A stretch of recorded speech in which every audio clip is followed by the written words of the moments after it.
Hi. Hey. It's skycat.live. What's up, guys? It's 6:46 p.m. 10/26/2024. That's a Saturday night, 6:45 p.m. 10/26/24. Done my exercise, got my shower, I'm all set up. I caffeinated, had some Bang energy drink tonight, all set up. Got my pen, got my OBS. My mic is a little bit loud, but I don't care. Yep, seems loud because I was being loud. That's all right. And so we'll be playing some Rust, some EVE, and some FFXI today. Forgot to launch the EVE online. And we'll start out with some LA Noir music, and I'm just gonna tune the fuck out, and I'm gonna do some Rust and some EVE and some FFXI. Later on, we'll do some Fallout 76, and then some New World. And, so I'm looking forward to it. It's good to get like 3 of my favorite fucking games in the main rotation. Even FFXI are like my favorite games of all time. But, and so they'll always be in the background, I think. And as each year goes by, it gets easier and easier to run them. And I'm just, they're old faithfuls. But then it's good to have 3 different games sitting in the main rotation. Rust as always, and the original intent, three. Yeah, shit. I've been planning this shit for 5 years, 6 years. But the original plan was like Rust, EVE, and FFXI, and I'm glad that I still get to. Still get to show those games on my channel before the abuse and the harassment just gets too bad before you can do anything. But like, I'm very glad to have the 3 games that I originally wanted on the channel sitting in the main rotation with no problem at all. Running great and good frames and stuff. All 3 of them running at the same time the way I wanted to originally. All of them in ultra settings. All of them running well. I found it. It took me many years to figure out how to do it, and I had to stumble through the whole process and everything. And I almost want to sell the process. I want to make a video how to run 3 games on stream successfully, right? How to three really good graphics game. Oh no, what do you mean? Wait, what? Oh, okay. I thought you were saying that my battery's out. It charged all night. I'm gonna move my chair up a little bit here. I'm kind of sitting a little bit weird. I'm gonna fix my television and my chair.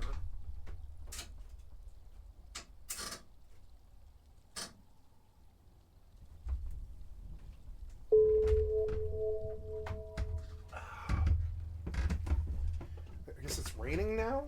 Yeah. Yeah, seems good. Don't really have this blocking my view too much. That's good. The cord on my mouse is messing me up. The video is too close to my face. There we go. And I believe that's all of the changes that I need to make before I can get busy here. Okay, deactivate. Feel like a one-man band. It's kind of funny. Oh, yesterday I realized how really foul the language might be in some of these games that I'm using. And, I experimented with this for a little while because I like letting people read the chat. But I can't let people read the chat, which is unfortunate. And I can't let them read the chat, so...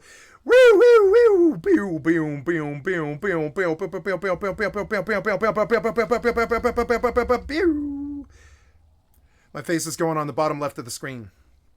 Gotta block that chat. Gotta block that chat. I wish I could... Yeah, can I make it, like...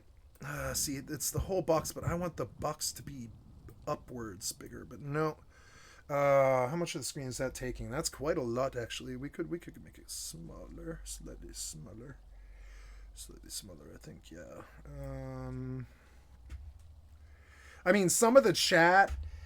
Yeah, some of my chat's like fairly big, but I mean, that's all right. I can't show the chat. It's just not safe. There's so many pieces of shit Republicans, like fucking conservatives going fucking off the unhinged crazy right now. I swear to God, on every fucking game that I'm playing, like the closer it gets to the election, they get more cracked and crazy in the things that they say.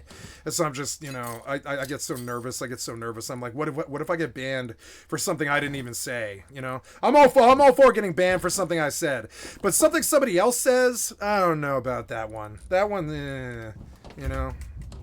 Yeah, I blocked my chat again. I'm not really happy with that either. I like showing the chat, but I mean, no, I realize like going in that going into like Star Citizen soon here in a couple of months, or I'm sorry, in a couple of days, and I just know that I don't want that chat shown. I don't want the chat shown. I don't want it. I don't want it. I don't want it like victimizing me.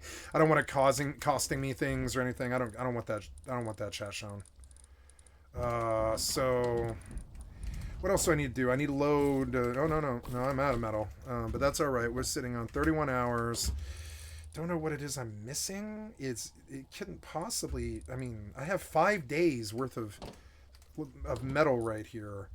Oh, it's stone, is it? Yeah, it is stone. Oh, that's part of it. Yeah. So I guess the first thing I do.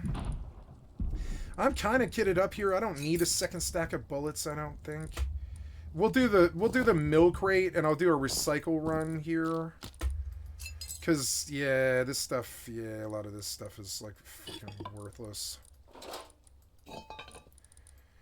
Yeah, I'll do a recycling run so I can, like, empty out some of these boxes and get, like, some more metal and some more stone and stuff.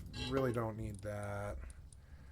There's a gear. That's good. And we'll do do those. Like, oh, I'm going to run my kit, which I probably can't do. Damn it. We all good? Yeah, we all good. Let's lock that. Okay. Yeah, stack those zeros. And put on some music while I zone out to the various games here. Got to log into FFXI. I've been loading FFXI. I don't know why you won't load. Let's go. Go, motherfucker. Oh, wait, now. You know, I think I do actually want to try a higher resolution. I don't really see why I can't. Yeah, I do. I want to try 3840 by 2160, and the background resolution should be 3840 by 2160. The menu resolution will be too small, too big. So we go like that. And let's just experiment with the FFXI graphics here for a moment. I don't really know. I didn't think about it, but yeah, like so. Oh yeah. So what? How did I fix this last time? You have to like Alt Tab, come here, go, maximize, but it works. It does work. Now I don't know. You don't seem to be recognizing that I'm. Yeah, like what? Okay. So that's weird that you cut off the bottom of the screen. I messed it up.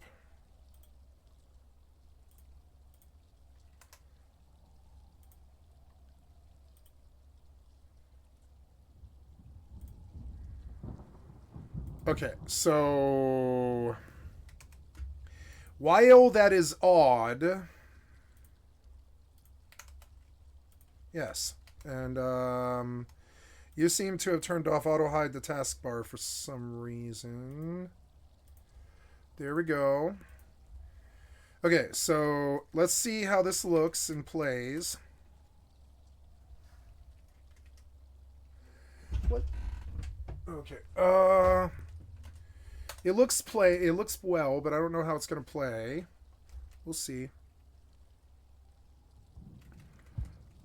So everything's smaller, and I kind of want it bigger. Oh, was this the Stray Mary? No, that's a Mad Sheep. Yeah, while the resolution of the menu is good, I believe I want a menu of 1280 by 720, or it's too small. But this does work. Let's try. Ew, look, yeah, it's actually even full screen and everything. Wow. So we'll try a different menu resolution. But look, the graphics are good. The frame rate's good. I suppose I should inspect the frame rate. I can't seem to select the fucking game. Okay, there we go. How's the frame rate? Yeah, it looks good to me.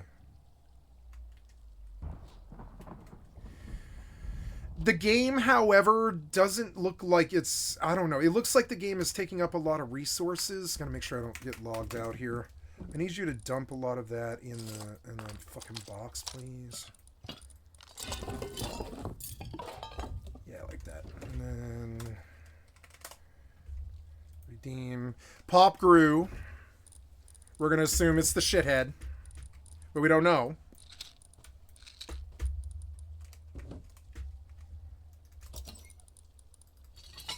Assumptions are bad.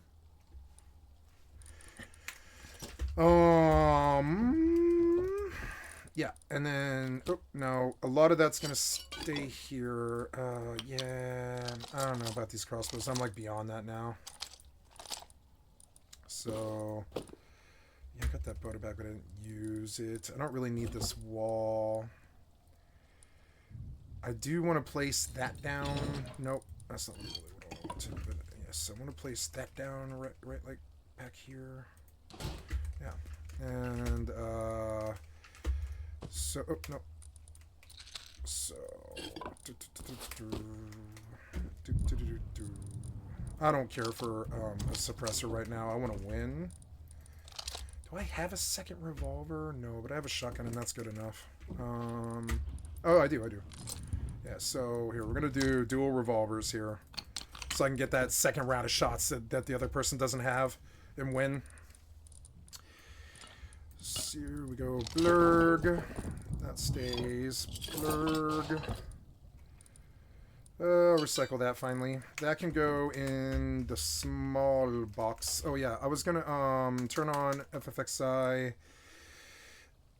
I don't know. That resolution is working and the game looks good, but I think it's all it does is slow the game down. So we're gonna go back to 1920 by 1080. I saw what I needed to see here.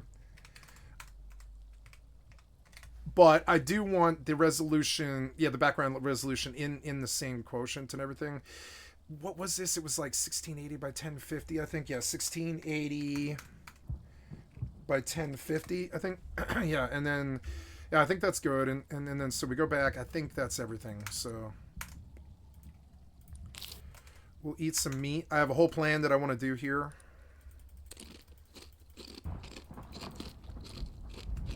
Okay, I need a small box. Yeah, but these are full. I want to,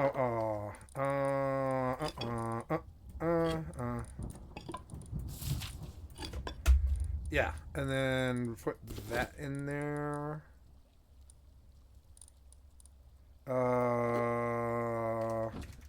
You know, I'll just recycle that TC, I guess.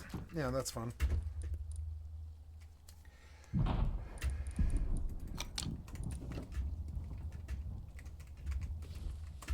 Okay, we'll turn on. Oh no, wait. I guess I'll take more with me, but yeah, I mean, I'm not gonna use that. I know I won't. And then finally, what else am I doing here? I am using a med because it's like the fastest way to get where I want. Yep, we're going to drop you. We're going to put you here. We're going to get you and you. Might as well run that stack of nails, yeah. Oh, yeah. And then these three things can go in there. And, yeah, we'll stuff with, like, doors and metal frames and stuff. Metal barricades kind of, like, something I don't really wish to lose to somebody else. Okay, we're going to go out there. It's 12:10 p.m., so I can really see what's going on.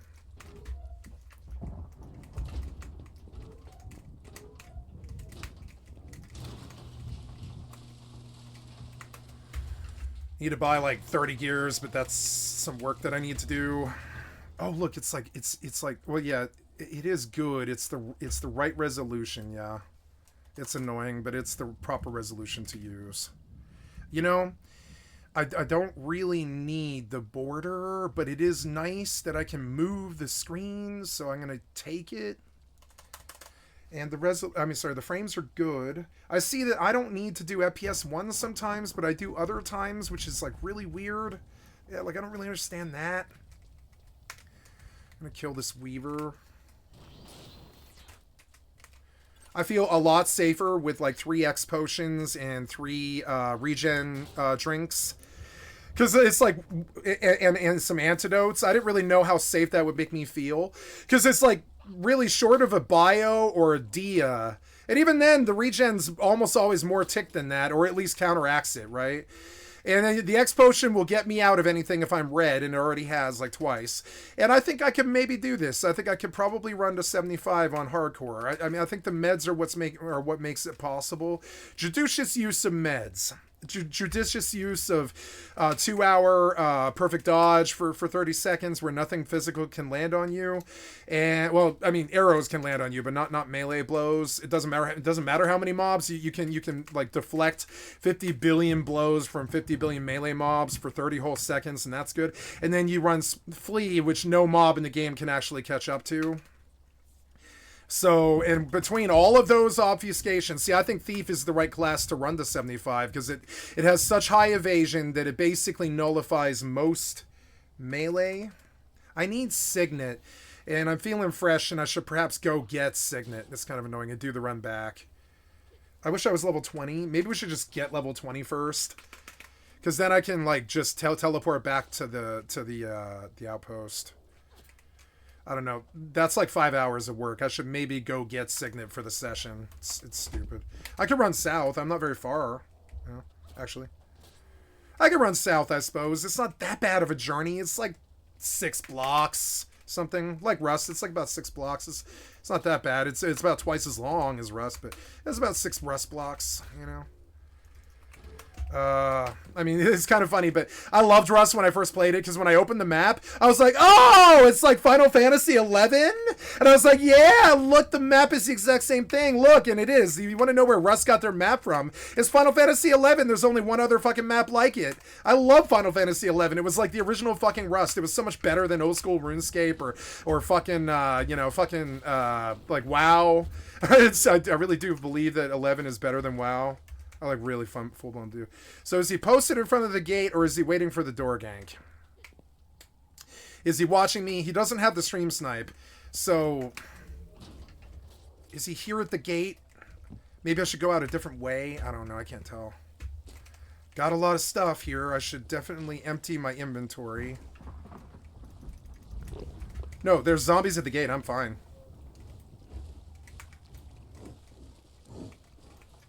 Wait.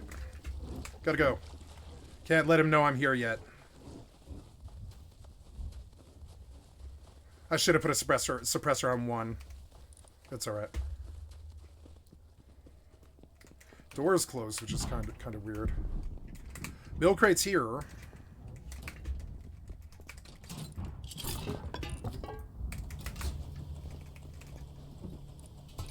Eh.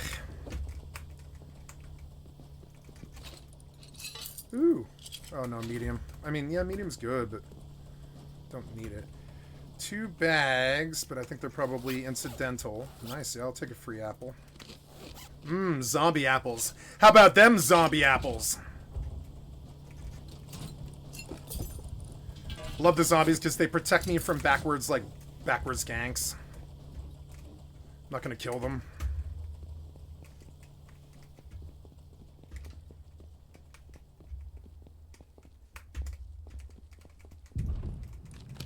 Use is good. Got a whole slew of things that I want to do today. I'm not going to say what they are beforehand, but yeah. I'll take the green card because it is scrap. Ooh, 2 gears so far. That's good. 2 gears is really good. I could take wolf skulls, I suppose. I could take wolf skulls from here to the bandit camp. That is viable.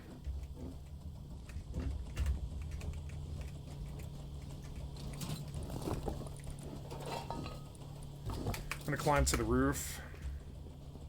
It's gonna take a little while to do those stop signs and pipes.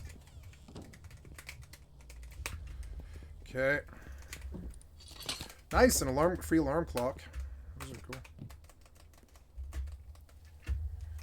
Okay, we got contenders. No, I think I might have maybe done this timing well enough that it just doesn't really behoove them to fuck with me this late in the wipe or even waste the time. And every time they do show, they get embarrassed. Like, I'm ready for them. I'm ready. You know what I'm saying?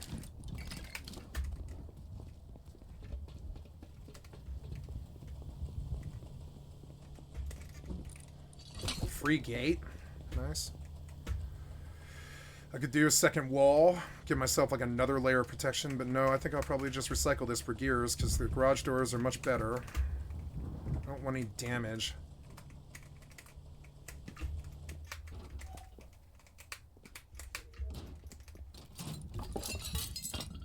It sucks to work under combat conditions when you don't need to because of shitheads.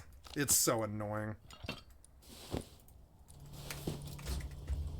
I'm so used to it though. I've been doing it for so long since EvE, since like 2015. I'm so used to like just anybody being able to contend at any time. I don't like it because I would prefer if the game was more peaceful and more boring. I think the devs would too. But I'm used to it. I'm fucking used to it. I'm definitely used to like having contenders all the fucking time. I don't mind it. Used to it. Used to the loss. Used to the embarrassment sometimes. It's fine. It's fine. Snow looks so good in like fucking ultra settings. Never seen Rust in ultra settings before, and I'm talking like ultra, like everything's maxed completely. Rust looks so good, like in GeForce Now. I didn't really know how much better it was. Damn, that was a lot of wood. Are we done here? No, I don't think so. I think I've got to pull those out. 5 gears, which is good.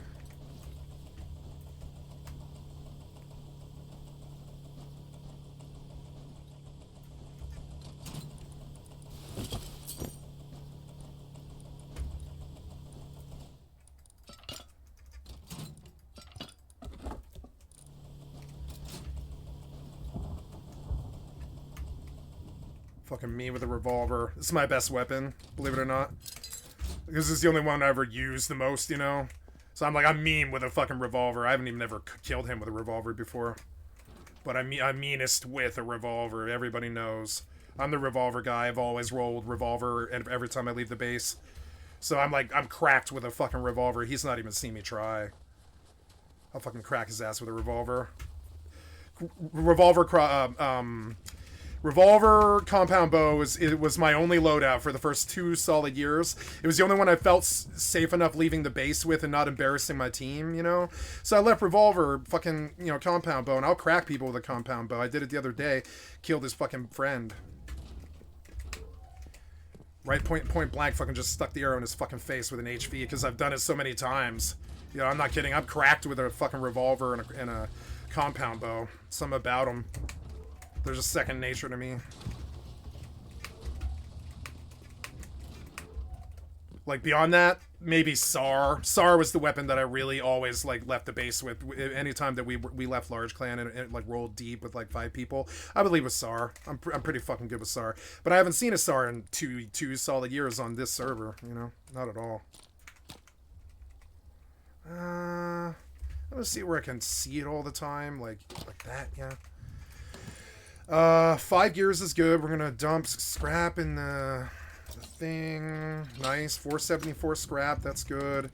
5 gears is super fucking good, and I think I've got another one lying here too. Ooh, there's a shotgun trap. I know shotgun trap, don't I? Weapon, shotgun trap, shotgun trap, shotgun trap. No, I don't know shotgun trap, so that goes in the trainer right away. Sounds good to me. Then 6 gears is good. We will handle that in a minute, but we're going to dump all the resources into the kitty. Take that out. I don't want it. Yep. Then, yep. Then we got a lot of wood for the furnace eye. Oops, that's the electric furnace. I don't need it. Nope.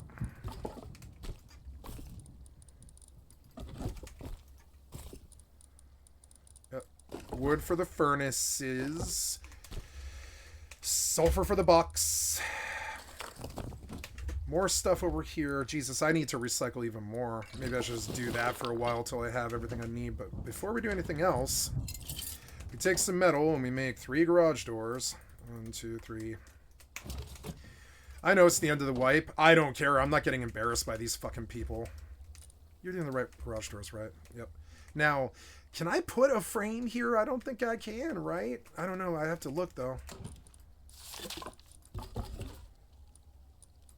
What was that sound? Oh, it's me. It's me. It's me. It's me. Oh, God. It's me. It's me. So let's see. We have Fast Blade on the Gob. I don't know if I'm gonna need. I'm gonna use my 2 hour if I need to. No, he's been wailing on me for so long. I'm probably fine. He's gonna drop a bomb, but it's not gonna kill me. I don't think. But if it does, I'll be ready to pop the fucking probably the black drop. Honestly, I could just black drop. I think I'll black drop. Fuck it. I don't want to die to him. That's fine.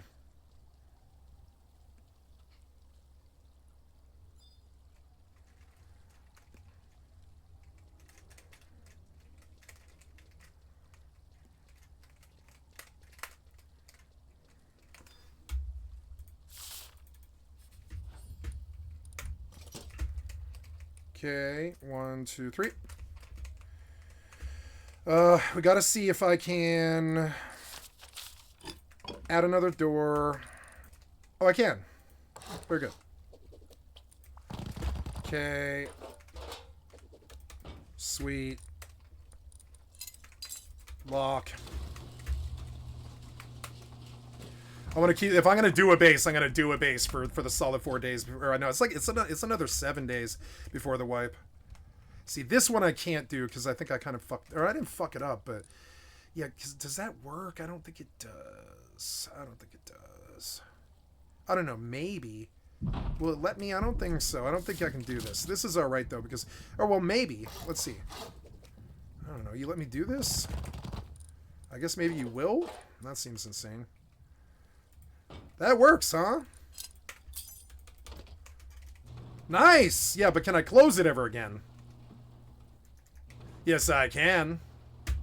I didn't know that worked. I don't think it used to. But that's nice that it does, and I can just go, yep, in the right corner is the lock, or, yeah, I guess the only place you can actually do it is the lock, but you can shut this thing at night, and that's all I really need. It's like for when I sleep. So, I think there's another, like, door gap that I want to fix. That seems weird. I think I've got to fix that. Yeah, I believe I do actually have to fix that. Do I have any metal? Oh, I do. I have metal. Never mind. I don't have to go anywhere. Okay. What am I looking at? Yeah. This needs to change. Rotate. Yeah, that's all right. All of it's right. Yep, all of it's right. I'm not getting embarrassed again. It's not happening. This is a good door to do, but I'm not going to do it like that. I'm going to put a garage door at the front of the fucking base. Now, this is dangerous what I'm doing. Got to watch for the angle. Make sure he doesn't come out.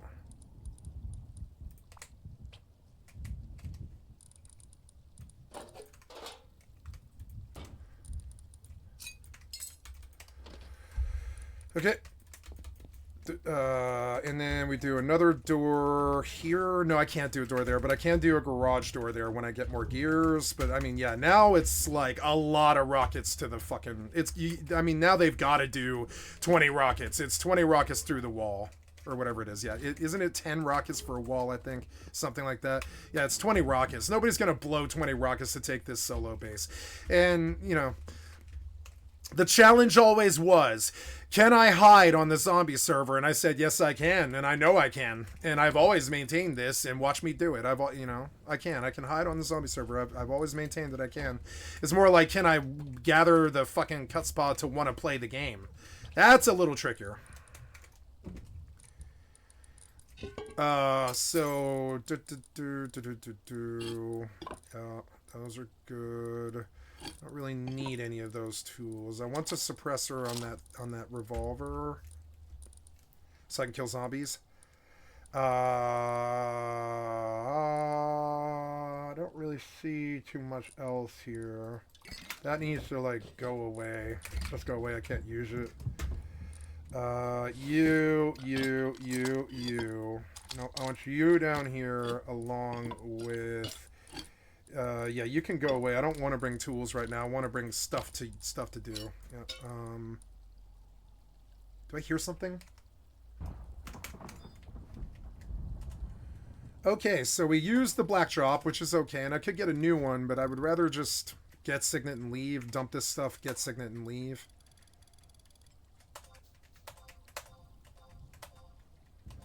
Fire crystals, Persco LA that I didn't use, X potions that I didn't use, treat staff that's still up. It's really good. Yeah, I took a free ride home to go get Signet. It's a long walk, but that's fine. Most of it's AFK. At 20, I can go get the Outpost Warp. When I outlevel Kronstadt Highlands, I will go do the journey to Sandoria. I'm hoping for Bastok to take Sandoria tomorrow.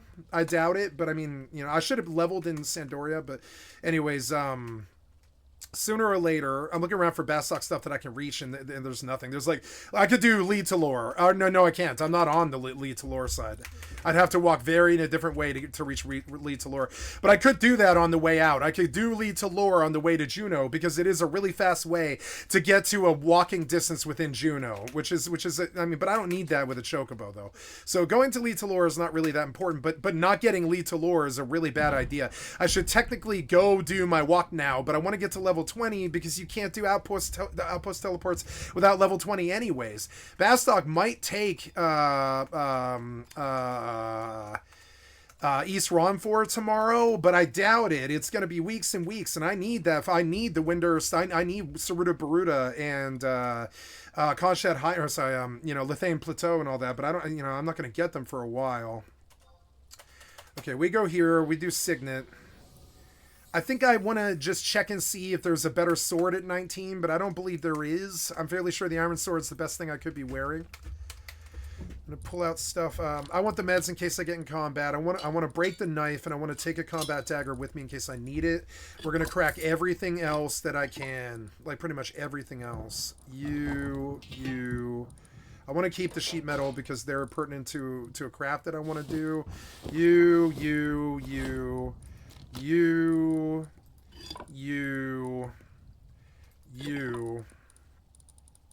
No, the hammers are too, like, the hammers are not worth doing. There's, you know, there's extra clutter. I don't really see anything else in that box. Yeah, that goes.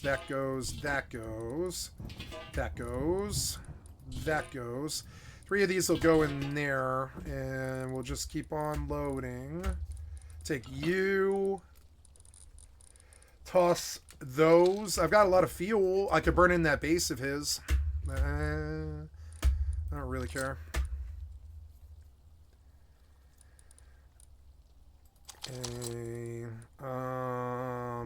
Okay, metal door.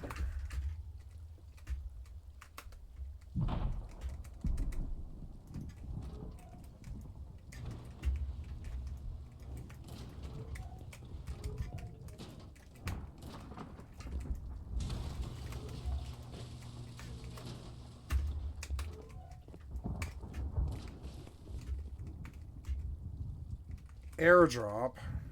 It's not near me.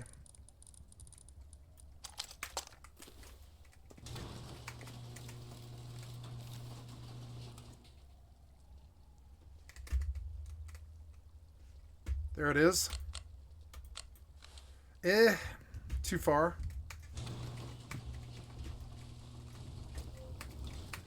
Gotta shut this door more than I need to survive the gank, really?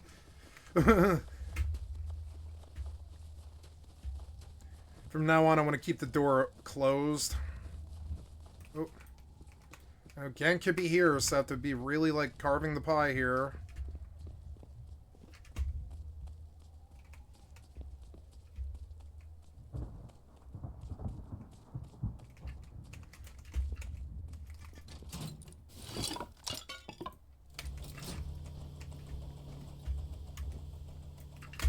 I'm gonna go up to the roof. Or, well, out the back, really. Let's check the stuff that's here. With... Oh, I thought I heard footsteps. I was like, ah. Sulfur over there. Metal over there. That's worth getting. I'm gonna load the recycler again. Oh, I don't have a pick on me. That's okay.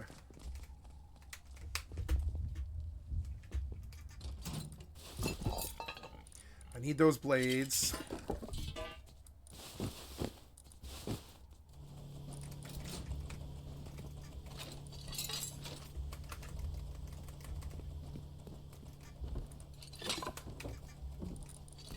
Getting better at this each day.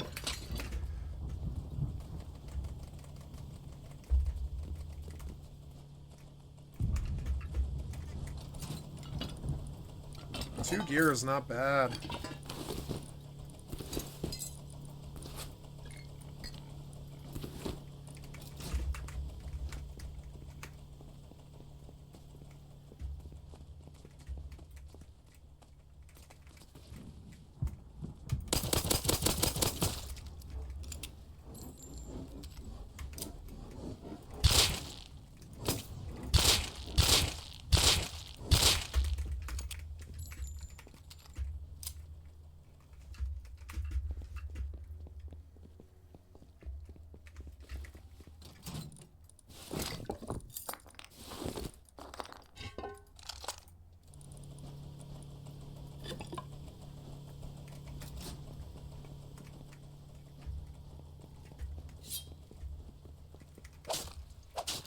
I'm gonna get a level. I'm gonna get a level. That only makes me stronger. Ha ha ha ha ha ha ha ha ha.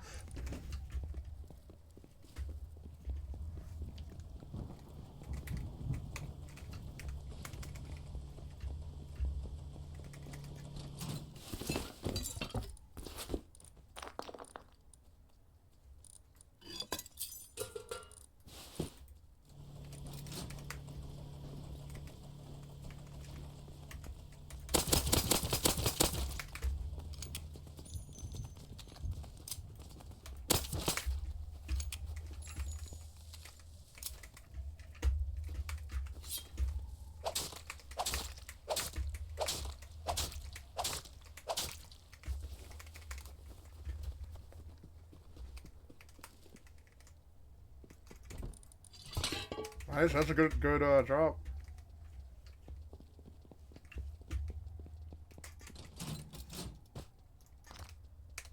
Wait, no, I don't want bone.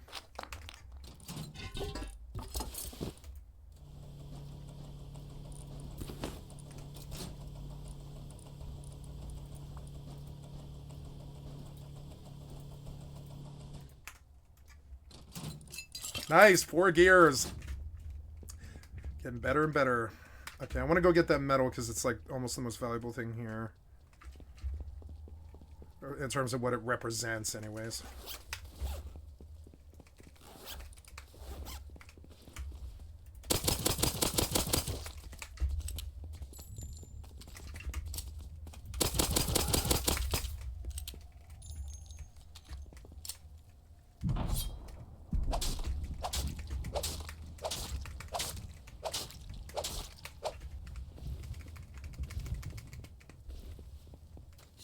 Oh, I don't have a pick. I don't have a pick.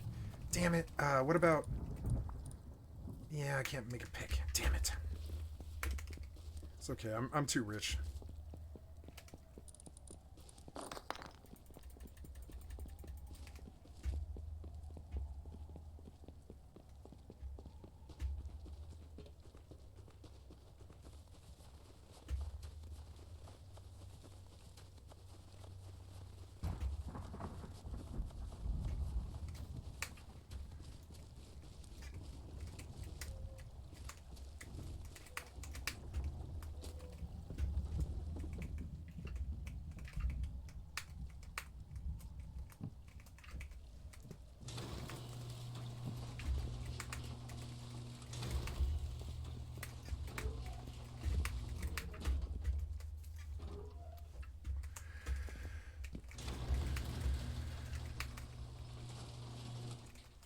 That's... No, that's right. No, that's right.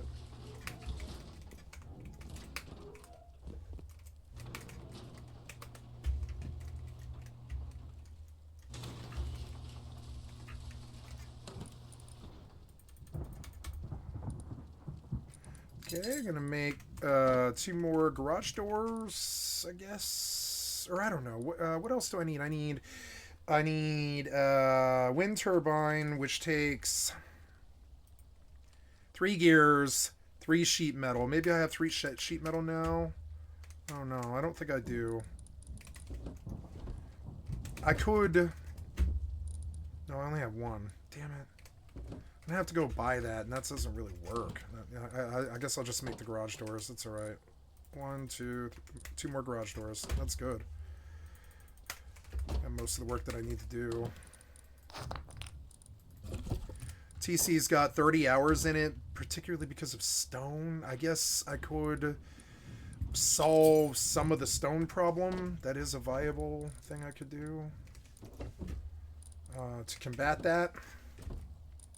Let's see, like a hammer, so I'm just gonna make one. I want to learn that splitter if I don't know it. Yep. Cheap. Want to make garage, shotgun traps, and what else can I do here? I can fix this door.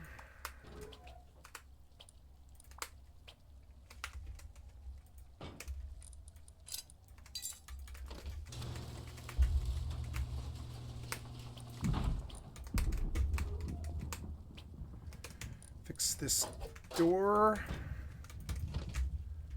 Nice. And okay, there we go. Metal door.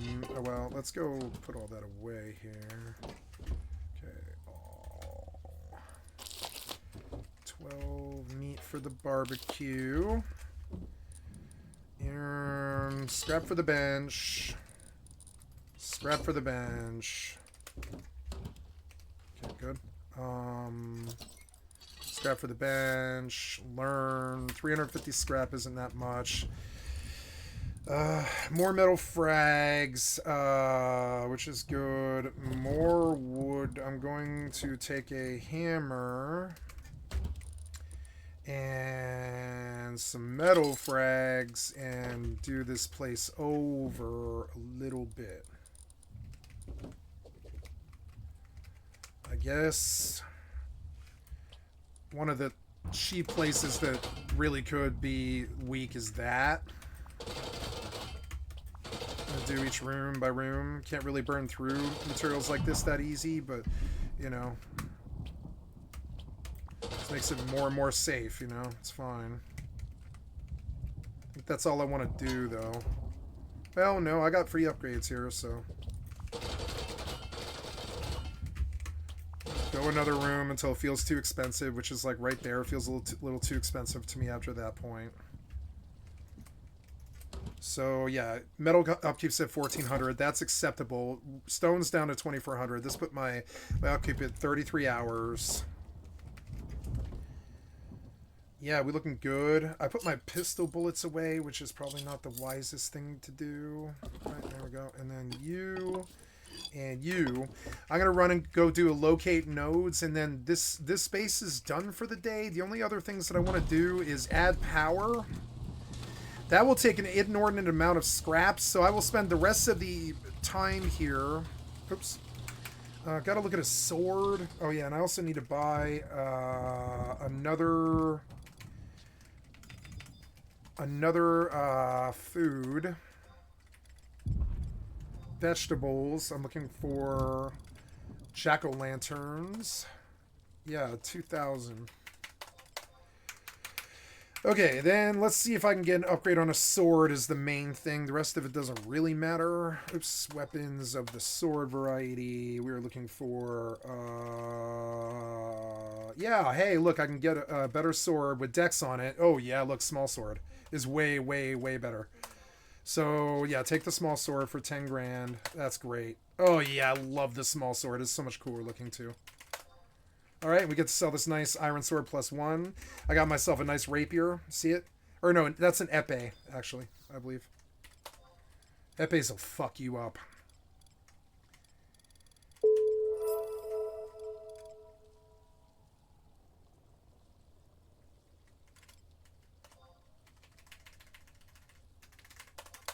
$8,000. Okay, and is there anything else? No, I don't think so. I think I try to get out of here. That was some money that came in, was it? I'm not out, am I? No, okay. Alright, time to go out now.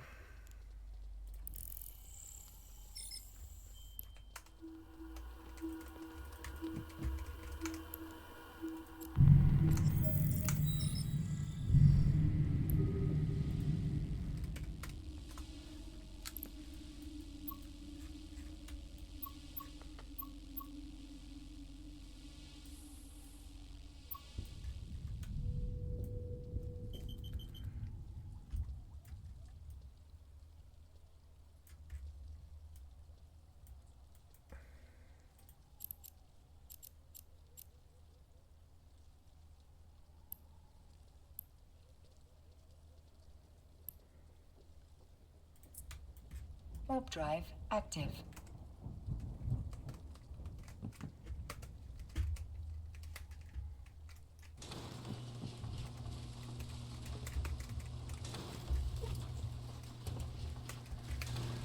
It is 7 p.m., which isn't good for me. I will go out and try to locate some notes in the dark.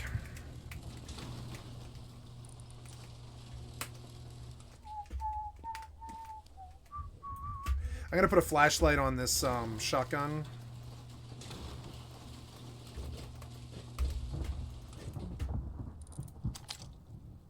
Damn.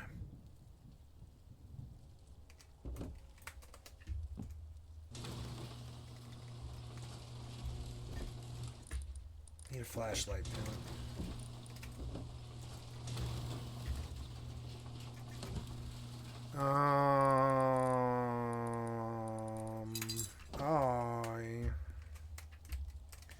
I will make a flashlight, and then out we go.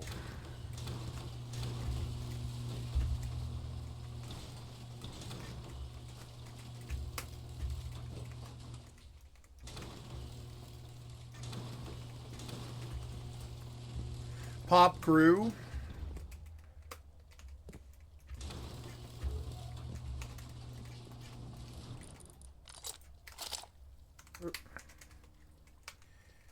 Okay, we got a new sword. We got our signet. I think I've got all the meds that I need. And a jack-o'-lantern.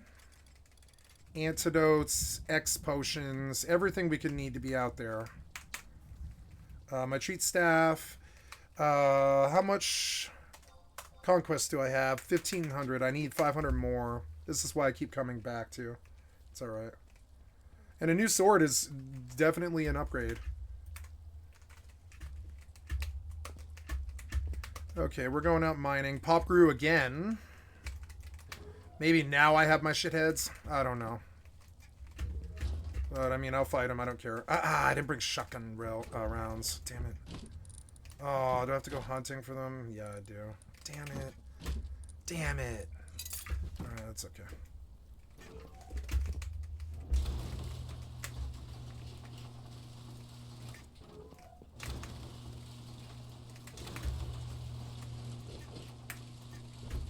Always forget stuff. It's so annoying. Okay, so gotta keep going, guess.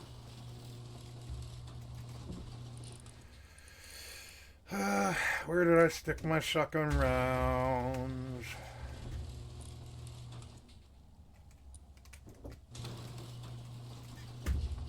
Where did I stick my shotgun rounds? That makes no sense. Oh yeah, I've got those metal window frames. Yeah, I'll leave them here. There they are. Okay. Damn it.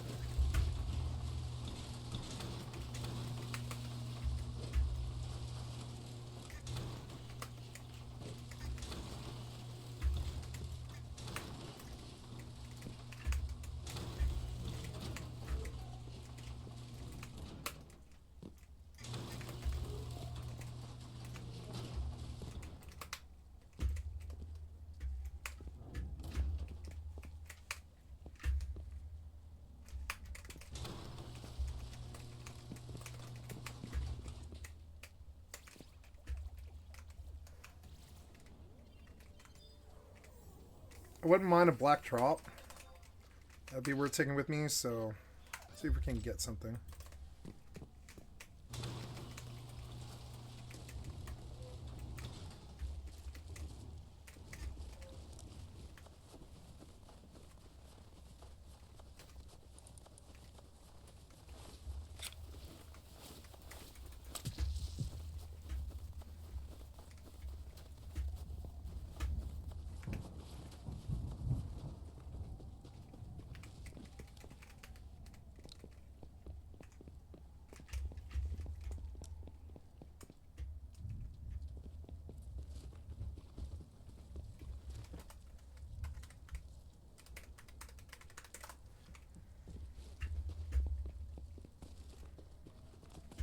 Ugh.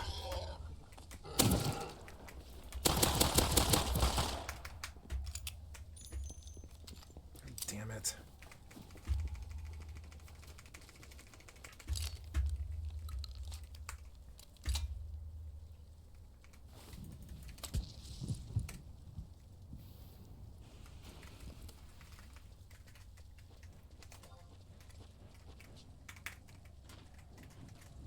No. No. No, no.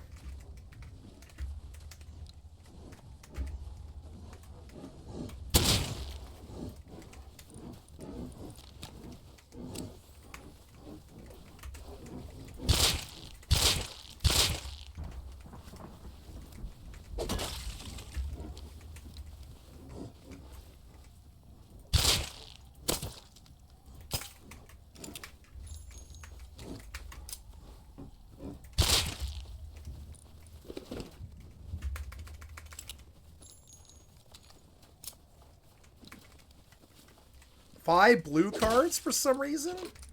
What the hell was that? I could just sell them, I think. Okay. I think that's like 150 scrap that I just got for some reason out of that mining node.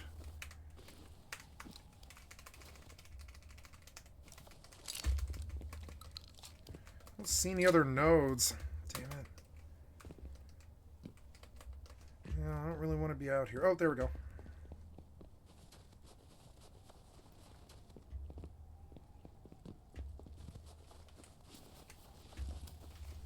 Oh no, this was the metal that I just, like, farmed.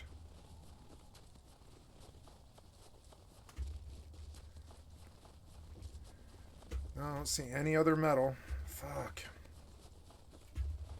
Well, in the dark, I'm not going to do well, so I'm just going to go back.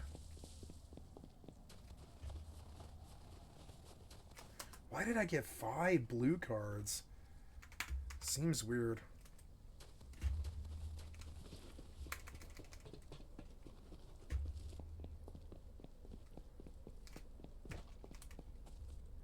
Oh, that sound scared the fuck out of me.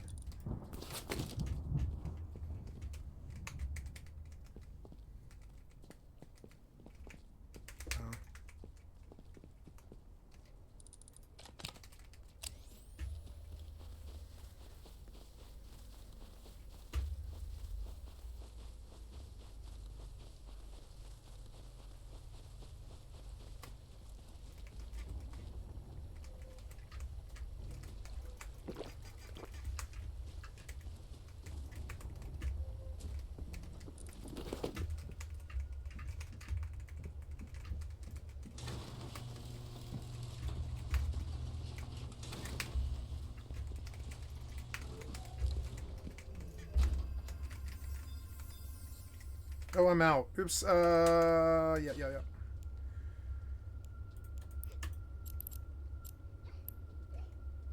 Oh, I got here. So I want to go out to that. Sorbus Cerusuru.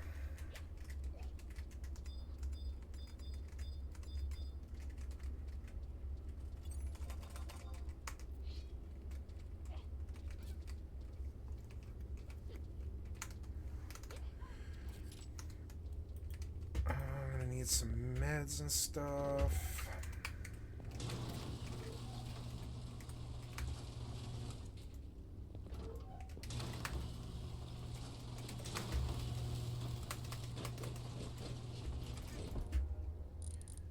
Meds. Got 5 blue cards there.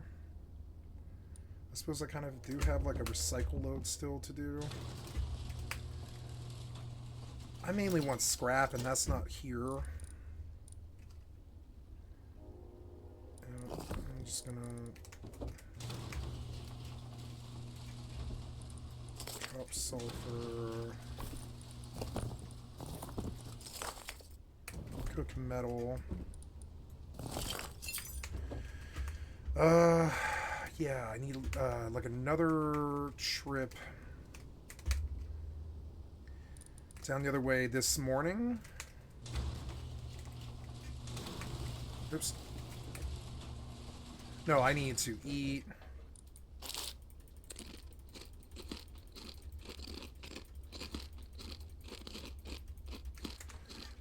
mine some cloth. Yeah, cloth would be good. I think this is everything that I need. Yeah, I think so. It's good, cheap kit.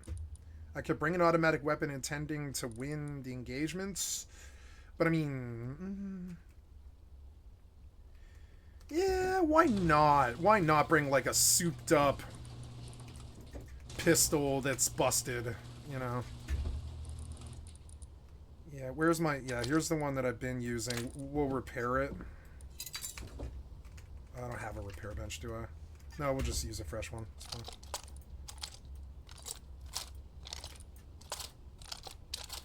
There we go. And then we're going to get... yeah, and then we got another suppress... oh, no, we're going to suppress this one for wet work. I'll bring enough bullets, yeah. And, yep. High quality in here, and there's something else I want to do down the road. Transportation would be good, but I don't know if I can find any transportation. I can just do the walk, I suppose, but I'm not doing it in the dark. I know that. Oh, it would be good to have a better axe, I think. Yeah, better axe than what I'm doing. A pick I don't really need, per se. I mean, it would be nice. I guess I'll bring it just in case. I'll refill these night vision goggles in case I need to use them. I have a kit that I can afford to lose. It's good. I have a suppressor on the main, and... yeah, but I got a revolver for damage. No, I'm going to suppress the... well, no, yeah, I am going to just run suppressed. I don't care. And 2 stacks of bullets, so, yep, and I can keep it on automatic that way.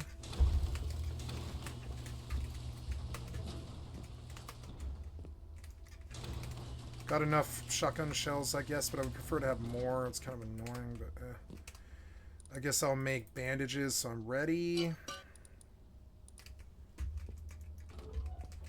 Have a look-see around the neighborhood before I go.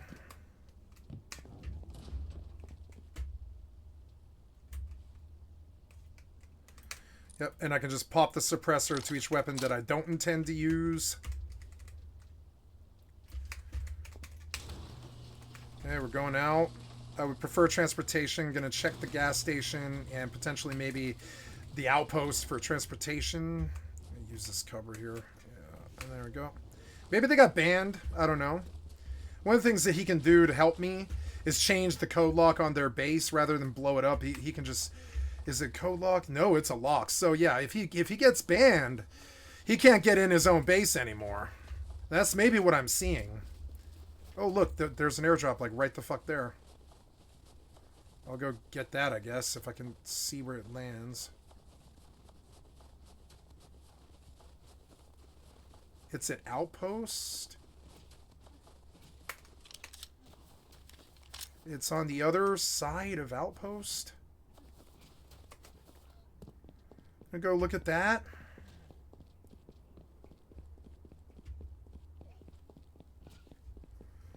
There was like a fucking airdrop right on outpost, basically. I could lose this gun here, but I don't care. It's worth it for an engagement like this. The sounds make me nervous. I wish you weren't here.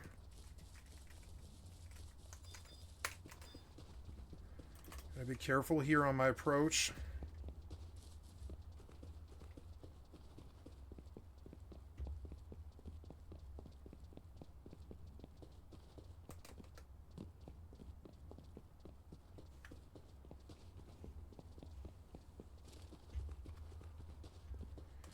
Somebody could have dropped it at the recyclers, but I don't think so. Wish I could get up top to see where this fell. But my feeling is I'll probably see it here. Oh no, maybe not. Shit. Where am I? What? Kill Mandy's.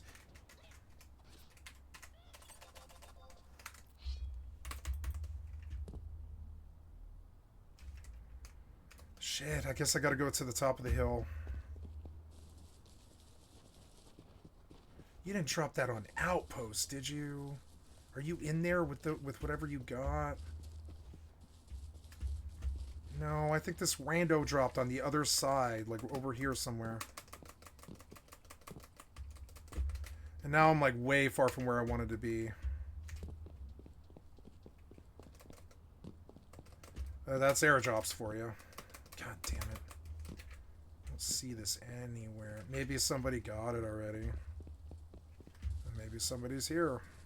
Oh, wait. Oh, look. This one finally decayed. We get an insight to see. I didn't shut the door. Somebody opened the door. Oh. So what's in here? Somebody already looted him. This dumbass design.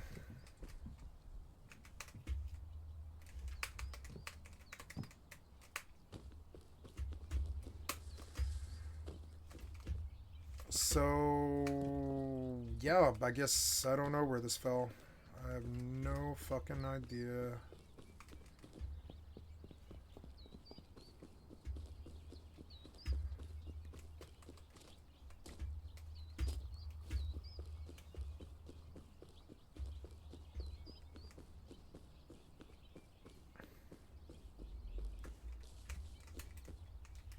Oh no.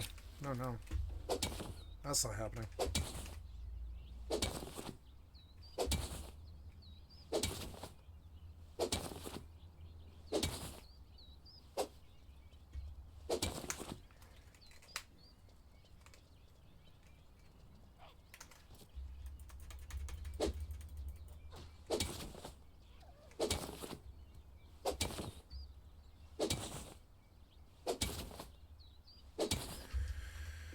Maybe solve a little local problem.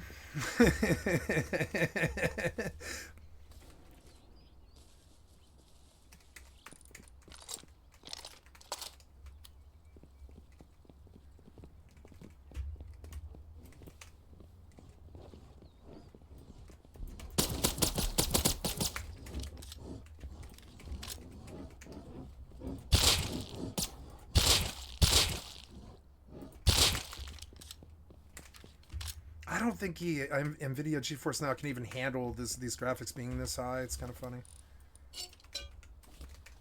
Wish I had a jackhammer. Where did this airdrop fall? It should be like right here. I don't know.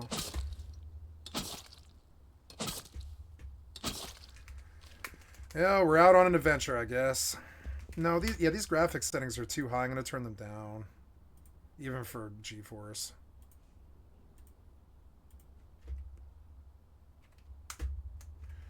Okay, have I got anything yet?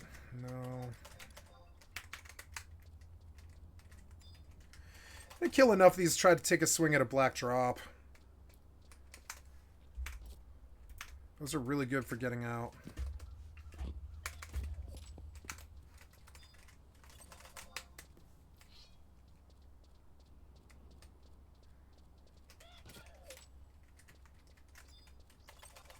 There's a clear drop.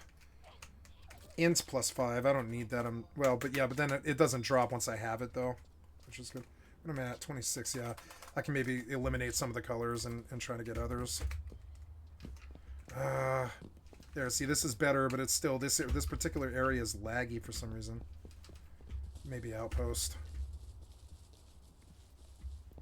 Or my connection. Might be my connection.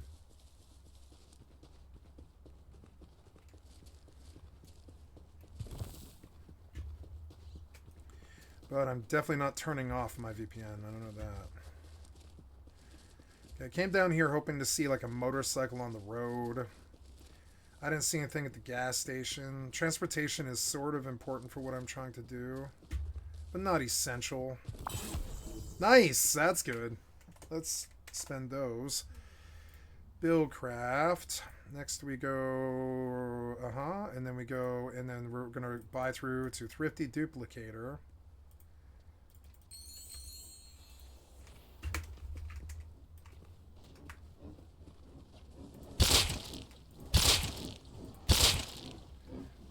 These frames are like dropping.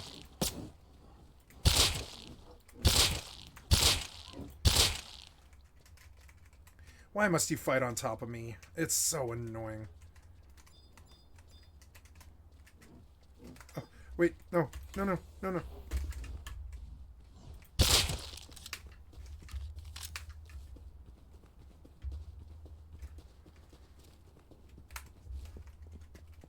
And steal all my Mandies. Well, his name is Malice, so should I be surprised? Fucking joke humans.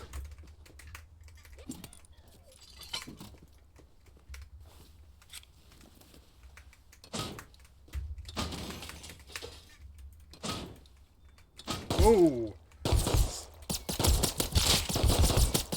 Spawn in much? Jesus Christ.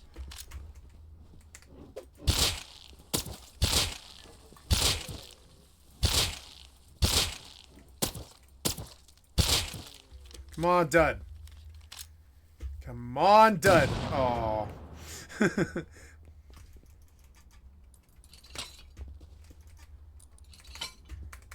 scientists spawning on me. He hurt me too, fucker.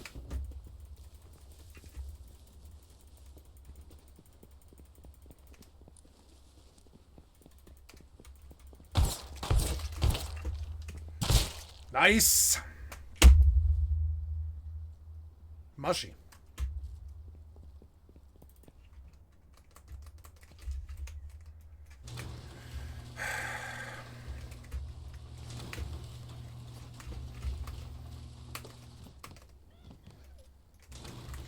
Well, that was fun.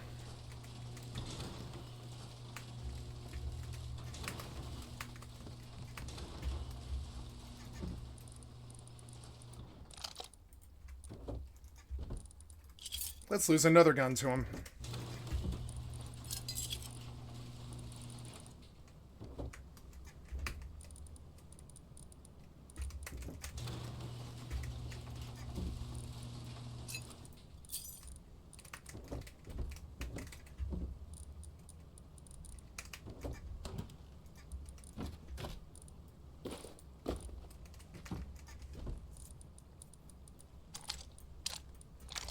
Yeah, that's enough.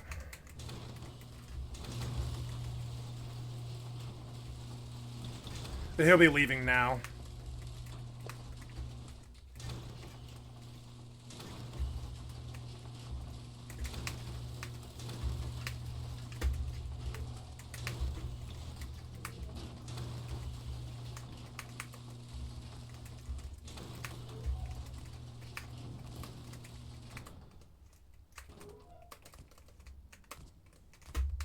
No, that's a waste of time. I lost that kid. Fucking airdrop. It was him. He dropped an airdrop at goddamn fucking outpost like an idiot.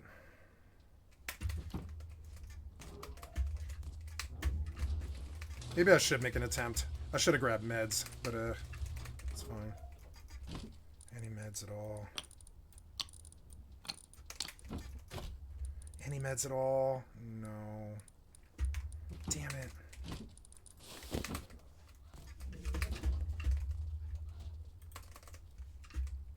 Hurry up, you! You take so long! Let's go! 10 seconds or something. It's so annoying. Get that shit out of your fucking design. Gotta get down there before he leaves.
He's here.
This was the bad.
Gee, you guys ever gonna not fail? You ever gonna actually succeed in anything your whole life? Or I guess not, huh?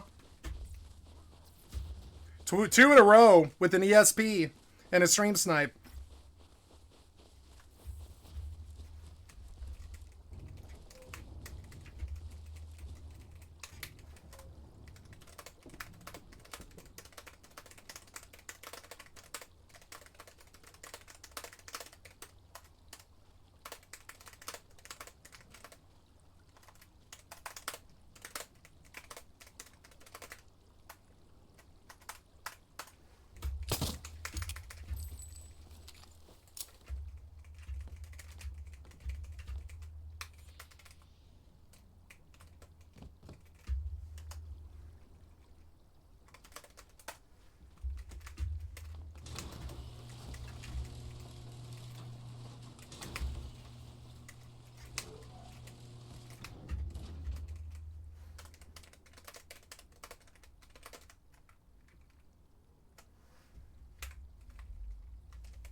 Fucking Bads made another attempt and I slaughtered him twice. 2 attempts and I slaughtered him both times. Fucking bad. Fucking Bads. They have stream snipe and they can't even do it. Fucking worthless pieces of shit. Every day you show up and you get pwned.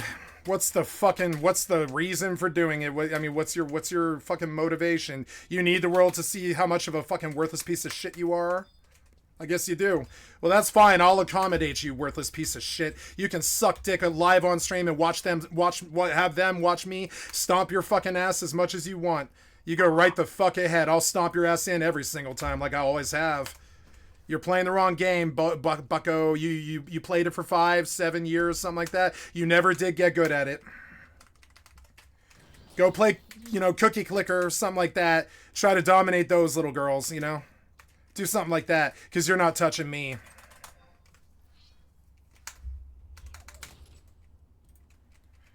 Been at this too long. Bye, pieces of fucking toxic shit. Bye.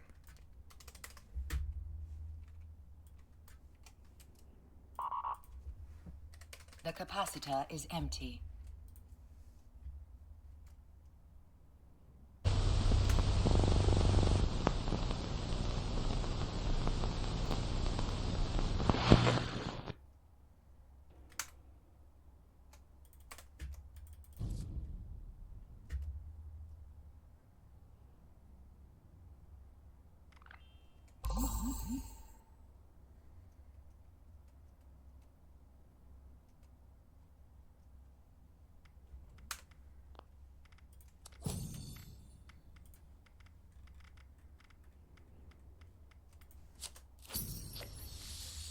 I've reported both those assholes so many goddamn times, it's not even worth doing anymore. Fucking joke-ass admins.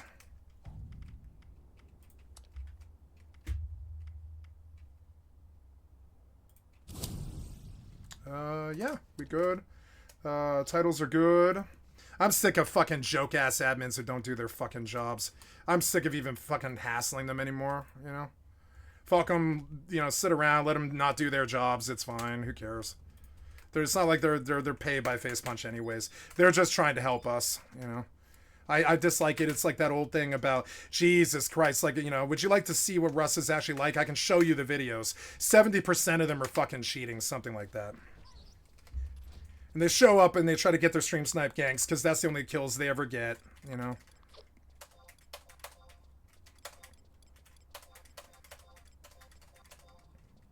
Their little ESP aimbot hacks and all that.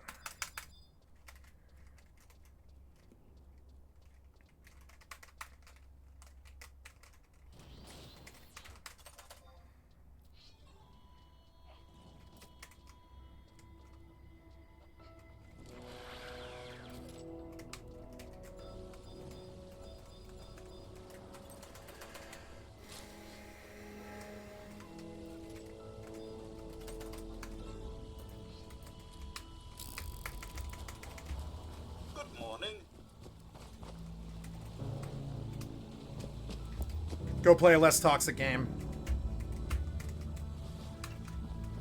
Maybe I'm wrong, maybe that guy's not cheating, but the problem is, the game's so toxic and there's 70% of them are cheating, that we don't know, do we? We don't know.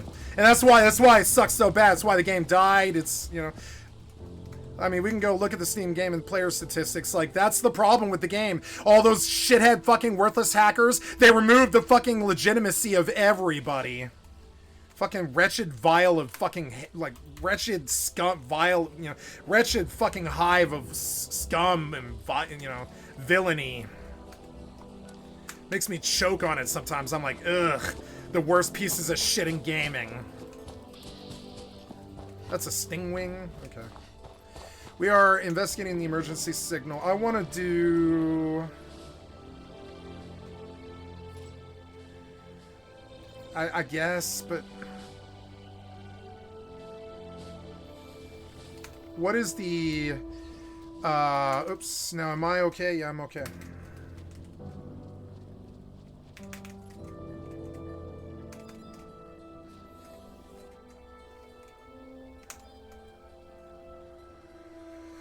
So we look at Rust. So Rust is still alive. It's good, but it's, you know, it's dropping down to about 138 off of, like, I think the best is usually around like 190, something like that.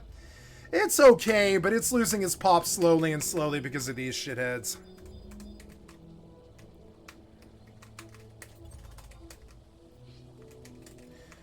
I maybe made a false accusation of hacking here, but I don't know, and that's the problem with the game. It's so toxic that we don't know.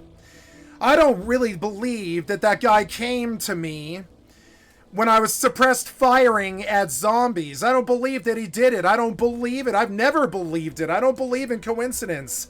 I'm sorry. Now, it might be a false accusation, which is why I didn't fucking report either one of them. I was like, I don't know. I'm not reporting either one because I don't know. I just spoke my fucking mind, stated my fucking suspicions, and I let it go, and I quit the server, you know? Because it's like, when I quit the server, but I logged. Because I don't know any better. I didn't make any accusations I couldn't, like, prove this time, you know? I just stomped in the piece of shit loser-ass stream sniper who thinks that he's good at the game, who keeps making attempts and embarrassing himself every single fucking day because it's a worthless piece of shit felon fucking, like, Rust addict who can't stop. Fucking worthless piece of obsessed shit. And they get fucking stomped in every single fucking time trying to push a 5-minute delay on a stream snipe because they're goddamn fucking slow, low piece of shit skill, slow, low piece of shit IQ. I'll state my mind just like I fucking want to. I don't care what the fuck somebody else says. I said exactly what I meant to say. I didn't push the bans and try to screw admins or face punch around or anything like that. I made the accusations. I meant what I fucking said, and I fucking left the server because it got toxic. At least 2, if not fucking all fucking 4 of those people are fucking cheaters, and they hide on that fucking server because the admin is too incompetent to fucking stop them, or they've just been there so fucking long, or they're, you know, not that the admin's too incompetent to stop them. It's that the admin is a human being and can't be there all the time. You gotta be very, very fair to them. The admin is a human being who cannot be there all the fucking time. But my problem is don't you guys have EAC anti-cheat? If they show up over and over and over again, I don't know what it is. It's something that's the innate problem of it. Like, trying to keep the game alive by streaming it makes you a target to everybody who's playing it. Now, I don't know how to tell them about the evil bullshit about their morality because they're all low IQ pieces of social media shit who don't make any fucking critical choices at all. They don't have any critical thinking at all. You know what I'm saying? So I can't go explain this to them. They're just gonna keep on bashing their head against the bully wall. They don't care. They're just dumb, idiot, dumb, you know? Are you dumb, stupid, or dumb? Pick one, because that's all you are, you know?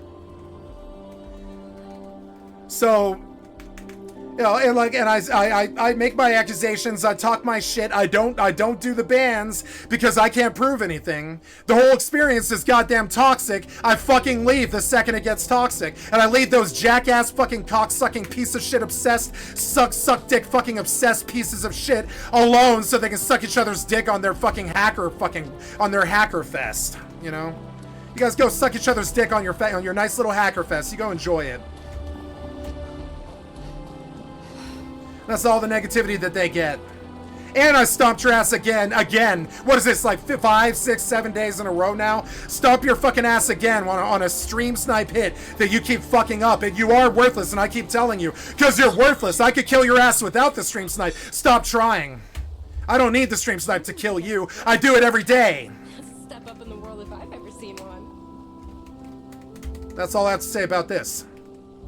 And we'll go back to being positive now. I'm sorry the game got so toxic, full of piece of shit hacking fucking pieces of shit who stream snipe or whatever the fuck they do. I'm sorry that Rust is so shitty. I'm sorry that I have a Rust heroin addiction. I promise myself all the time that I'll quit, but I can't quit them. I can't quit them. They practice with the homies so much, and they hack and they cheat and they fucking bully you so much. I can't quit them. They're like a terrible bad relationship. It's like when Lady Gaga's singing Bad Romance or something. I can't quit them. I can't quit Rust. I would, but it's easier to just complain about the piece of shit fucking assholes. It's easier. And still enjoy the game. Always make sure to boil your water before you drink it. The I'll boil your water before I drink it, baby. What? You turn me around. No, no. It's like, come on, man. I paid my fee. I bought the game like you. I don't do this to you ever. You just fucking, like, show up over and over again on a bully tip because of a small penis. And it's like, nah, man, I know you're low IQ and developmentally challenged and all this. But, like, nah, man, like, nobody wants what you do. Nobody likes it. Nobody's ever gonna give you a break when they catch you doing it. Leave me the fuck alone, piece of shit. Incel, fucking stalker, obsessed piece of shit. Leave me the fuck alone.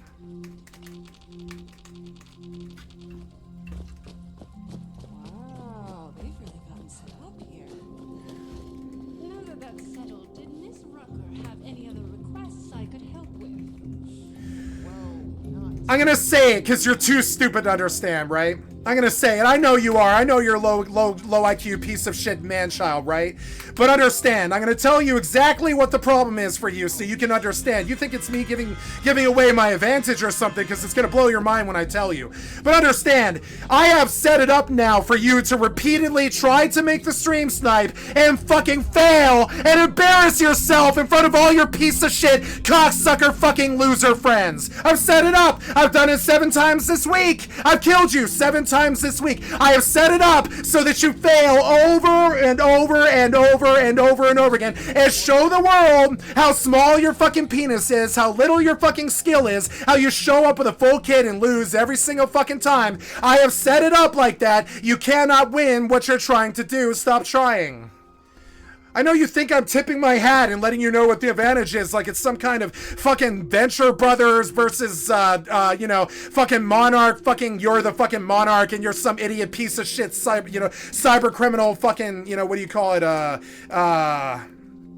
arch nemesis or whatever. But no, it's just you being a piece of shit, showing up and sucking dick all day and getting yourself clowned in front of all your idiot fucking friends. Just like the Monarch. I don't like your Monarch trip, piece of shit. Like, get the fuck out of here with your arch nemesis fucking bullshit. You're not my arch nemesis. I constantly stomp your ass in thousands of goddamn times. That's it. You know, that's all that she wrote. That's all that's been. That's all it's ever been. It's been 3 years of me stomping your ass in, clowning your ass, using you for fucking likes and subs and follows and shit, and abusing you like a fucking bully. I don't ever want to fucking see you again, piece of obsessed shit. I don't want it like this, but I'll continue to stomp your ass in every single time you fucking show because you're a worthless piece of shit with no skill. I don't know why you played that game for 5 or 7 years and didn't gain any skill. I don't know why you did that. I didn't do that. You did that. So stop showing me how little skill you actually have. Stop getting stomped twice in 5 seconds or whatever on a stream snipe gank that you can't succeed at. Stop doing it for 3 years. Just leave me the fuck alone. That's all. Just leave me the fuck alone. If you were to disappear today and never show the fuck back up, we could be fine. We could be fine, you know? Or I could stomp your worthless ass every single time I fucking see you. It's my way or the highway. It's never been other than that. Understand it. It's my way or the highway, bitch. You can stop now or I'll stomp you in and embarrass you every single fucking time you ever try again. You don't have it anymore. It's a 5-minute stream delay, you worthless piece of shit, telling you very clearly why you can't get what you keep trying to do. So that you fucking gain an IQ. I know you don't have 2 to rub together, but I need you to gain an IQ and actually stop. You know what I'm saying? That's what the cops are going to tell you. That's what the judge is going to tell you. That's what the feds are going to tell you. The boys in the fucking prison that you're going to go to aren't going to tell you shit. They're just going to tell you to spread it. And understand, bitch, I'll stomp you every time I fucking see you. Never back down. Way, way better than you. Double, triple, 10 times the amount of skill as you have. Or whatever. And I've proved it for 3 fucking years. So get a fucking clue. Grow 2 brain cells and rub them together and stop trying. With people trying to help others. The 2 kills in the last half hour prove what I'm saying definitively. Your penis was in my box the other day. Your manhood was in my box after I stomped you in the 5th time this week or something. Another 2 times today. You don't fucking have it. Stop fucking trying, worthless piece of shit. And that's it. That's all I'm gonna say. Go watch a video or something, you know.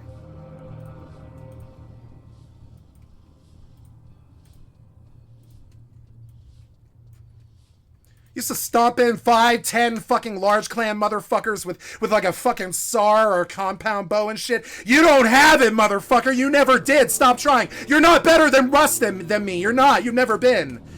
You can't kill people like me. You don't have it. Stop trying. It's not some fucking like assertion that I'm making here. It's the goddamn fact. You've shown 3,000 fucking times, lost all 3,000 times. You've never got a gun off me. Stop trying.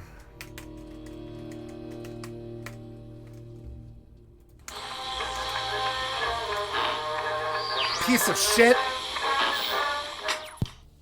Hello, everybody. Hope you're having a fantastic day today. Oh yeah. Thank you so much. Best day of my life. Woo! Today, I just wanted to make a quick video on some patch notes. They're only on the PTS, but they are definitely concerning. So just wanted to get this out there so maybe we can give Bethesda some feedback on it. Let's get into it here. Okay, so I'm gonna start off by reading them.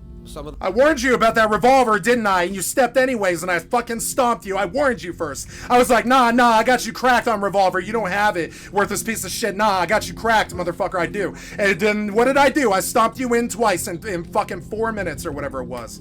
4 minutes. Stomped your ass in twice. You had me out gear. You had me outgunned. It was fucking stupid. Stomp your ass twice. Every single time. I warned you many times. You don't have it, bitch. You don't have it. Stop trying. You got no wins here. Better luck next time, bitch. You got no wins here. Better luck next time. Gonna say it again so you understand. Got no wins here. Better luck next time. Got no wins here. Better luck next time, bitch. Got no wins here. Better luck next time. Get it through your little stupid low IQ head. Rub the two brain cells together. I know you're room temperature Ronaldo. You got no wins here. Better luck next time. You can show up tomorrow too if you want. I'll show you every single day for the rest of the goddamn eternity. You got no wins here. Better luck next time.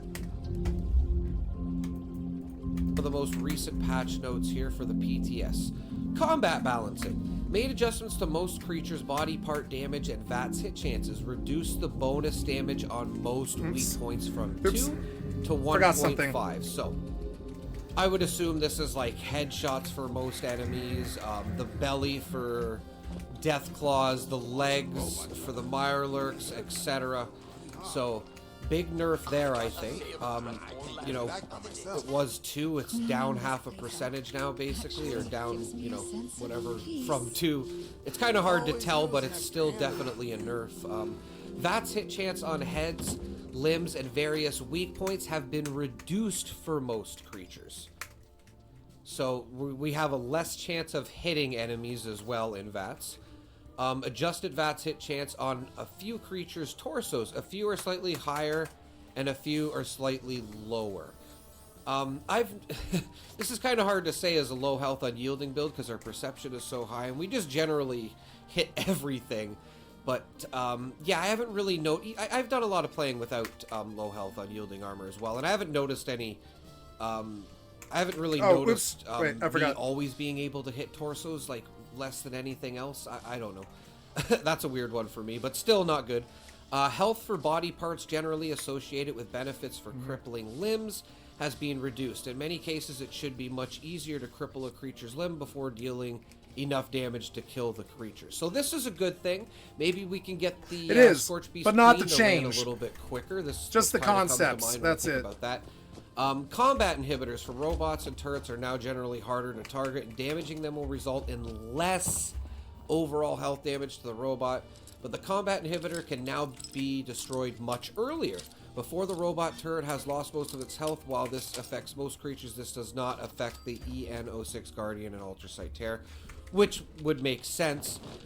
It's nice to see that we do have a chance to kill them faster, but again, something we're probably going to have to test.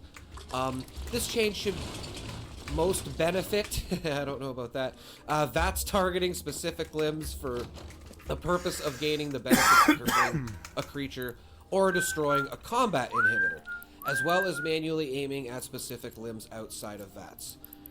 Okay, now I just want to say, I think the combat inhibitor thing with the robots isn't necessarily a bad thing. You know, this could help with encrypt it possibly, but a lot of the other stuff just seems like a bunch of nerfs that we probably don't want. Now, this is just in VATS, so if you don't use VATS, you know, This probably won't affect you as much, obviously, but with all the upcoming weapon buffs for the heavy weapons, like if you don't know, I'll link it in the description going over the other notes here, but a lot of heavy weapons AP usage has gone way down, so it looked like we were going to be able to use heavy weapons in the near future in VATS a lot more. And now with this, it's just like, is it even going to be worth it? Are they doing this because of the heavy weapons becoming more VATS friendly?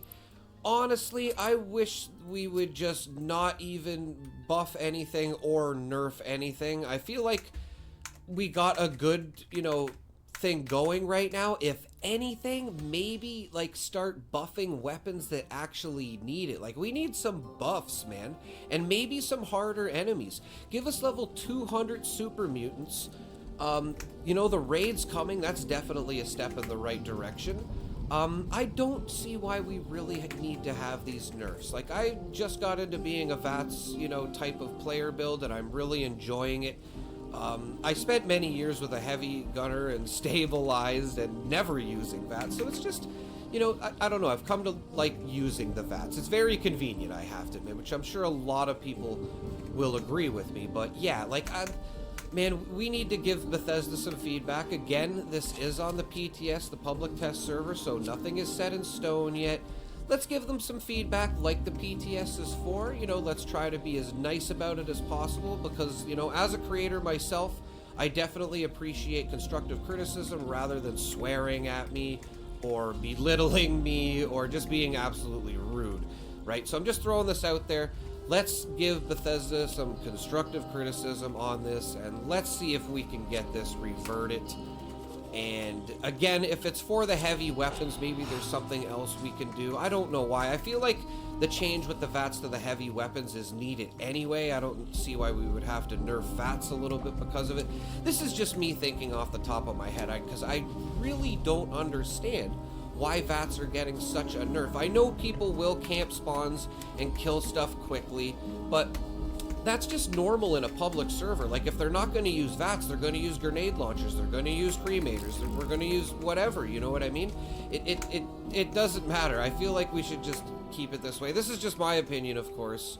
Let me know in the comments what you guys are thinking about this stuff. This is definitely concerning. If it's just like a little bit of a nerf and you only notice it a little bit, then okay, but still, why?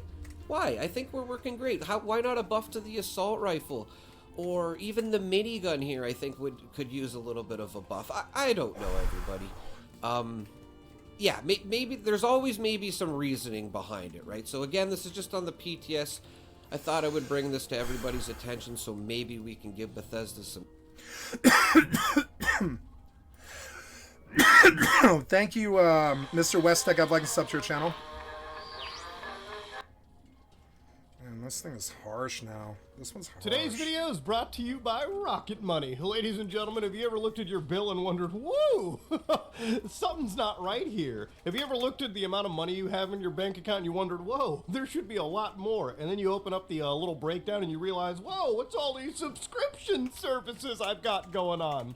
Yeah, sometimes you sub to something and you forget it, or sometimes you're getting billed more than you think you do. So pay someone That's else. where Rocket Money is the personal finance app that helps you cancel your subscriptions, lower your bills, and helps you manage your money better. Ladies and gentlemen, when it comes to safely and securely identifying which bills are recurring and which ones you need to be canceling, Rocket Money comes over there and helps you cancel them literally from within the app if you needed to. But one thing that's even more impressive about this is literally if you send them a photo of your bill and you tap a couple buttons, Rocket Money will literally negotiate the bills for you. That's where Rocket Money can also come in and help you out. Literally something my dad used to ask me to do, I tell him to go to Rocket Money now. Rocket Money has helped save its customers up to $740 a year. And with over $500 million in canceled subscriptions, let's put your bills on top of that too. To save more and spend less, join over 5 million members using Rocket Money today. So go over to rocketmoney.com/ordinarygamers or click the link in the description to get started for free. And you can even unlock even more features with premium as well. That's rocketmoney.com/ordinarygamers to get started for free. That said, let's head over to the video.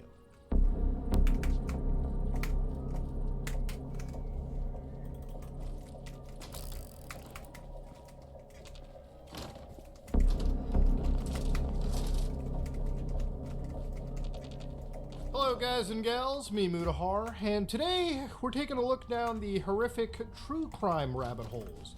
Now you might be wondering, Muta, what takes you down a rabbit hole like this? And as somebody that has looked at some of the wildest, some of the creepiest stuff on the internet, I will always say that the scariest stuff is always what human beings do to each other.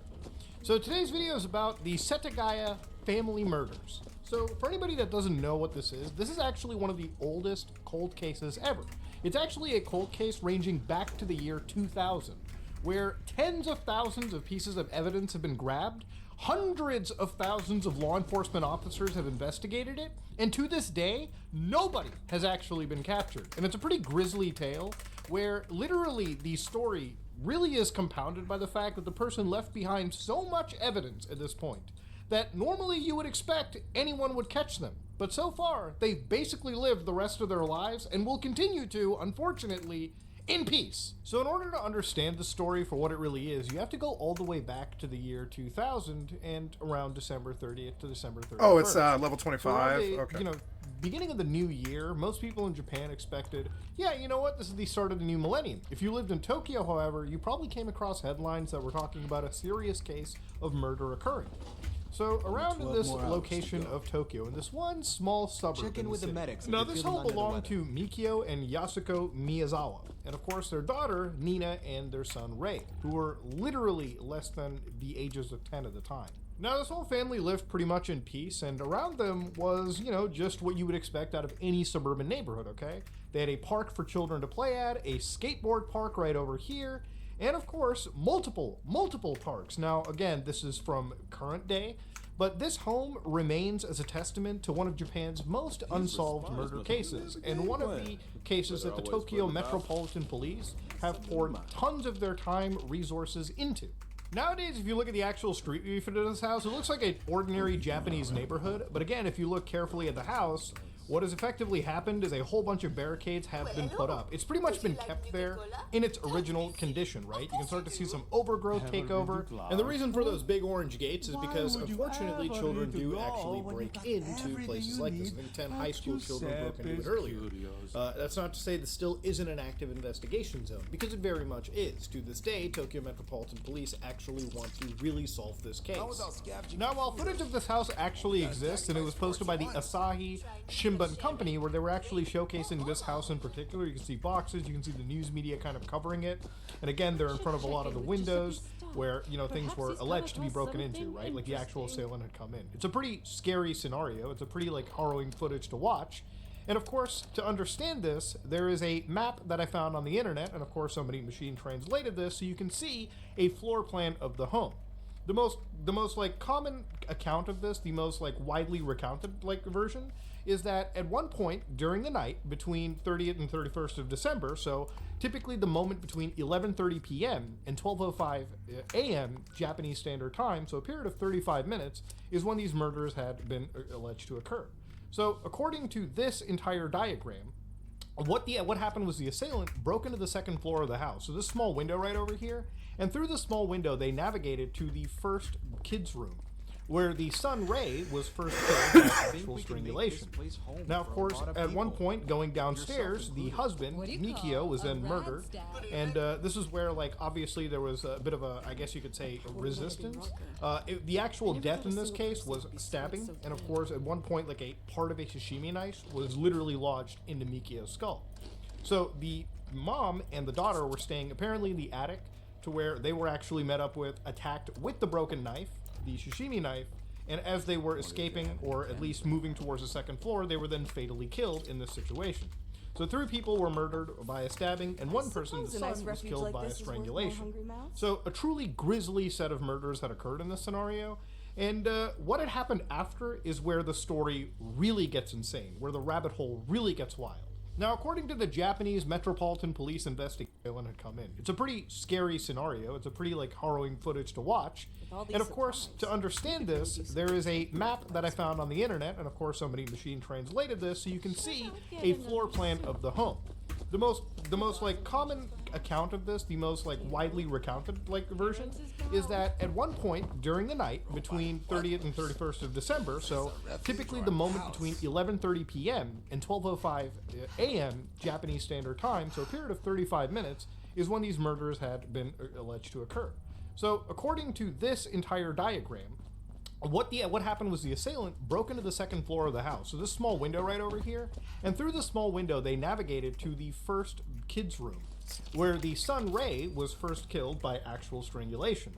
Now, of course, at one point going downstairs, the husband Mikio was then murdered, and this is where, like, obviously there was a bit of a, I guess you could say, a resistance. The actual death in this case was stabbing, and of course, at one point, like, a part of a sashimi knife was literally lodged into Mikio's skull.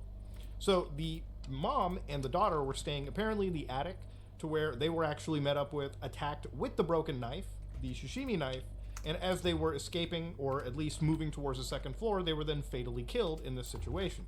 So 3 people were murdered by a stabbing, and 1 person, the son, was killed by a strangulation. So a truly grisly set of murders had occurred in this scenario, and what had happened after is where the story really gets insane, where the rabbit hole really gets wild. Now, according to the Japanese Metropolitan Police investigation, the actual assailant, who still to this day has remained unknown because it's a cold case, literally was in the house for apparently several hours before disappearing. I mean, we are talking so much evidence that he had left behind his fecal matter, to where the law enforcement literally were able to grab what they had eaten out of that fecal matter. The guy took a shit in the toilet of this household and did not flush it. According to Japan Today, the police forensic team that combed through the Miyazawa house found that the killer had left behind so many clues, and his apprehension was likely to be just a matter of time.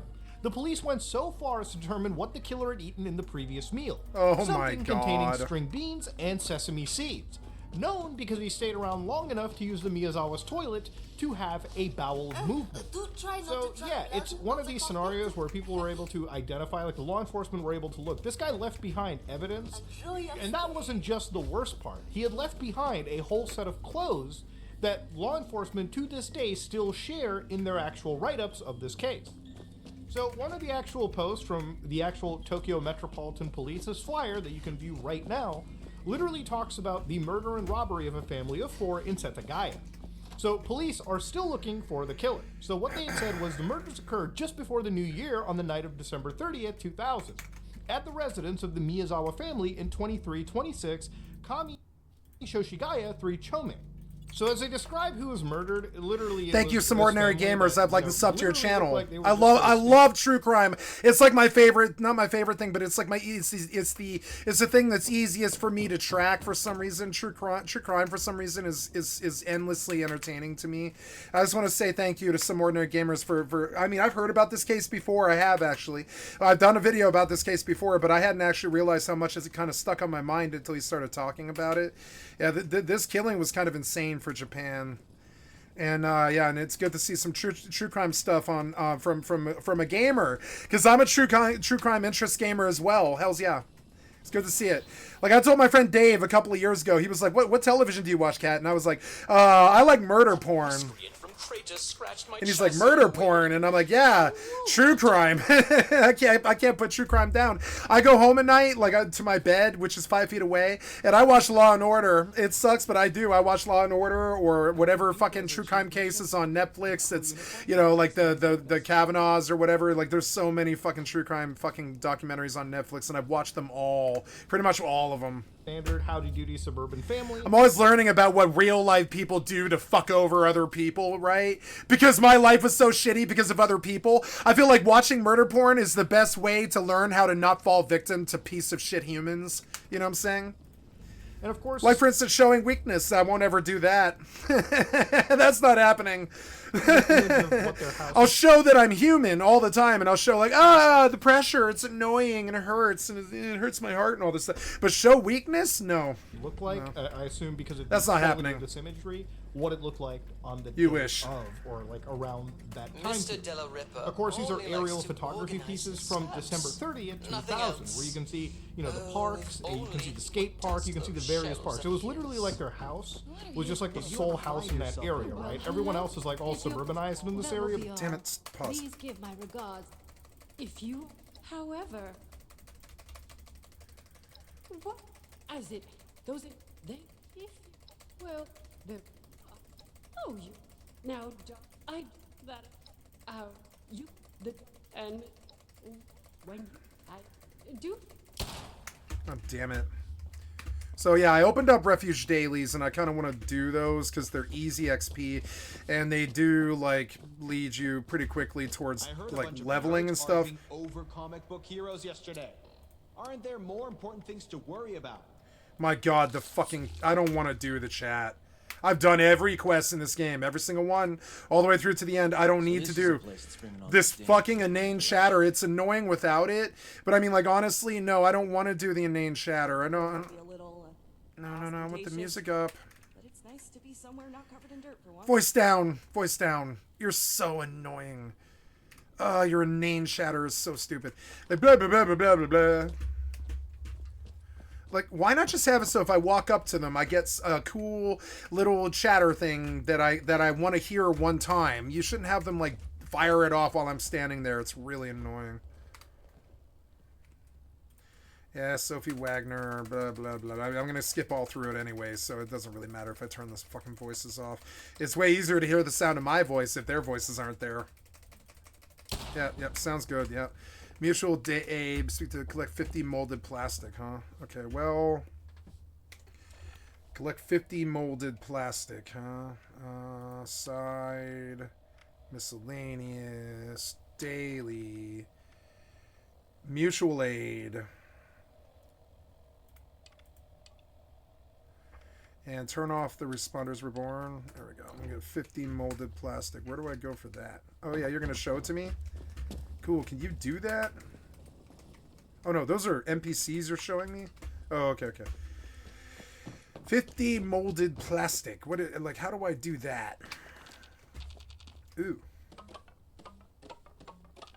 Like, that means scrapping, right? Maybe I could, if I scrap, I just finish? Maybe? Ooh, nice. Oops.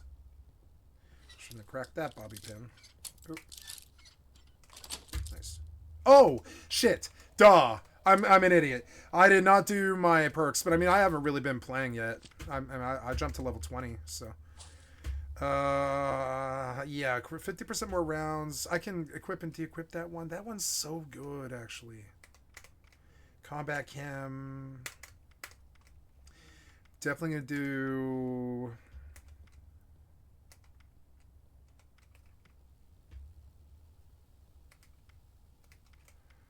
Farfung Fireworks.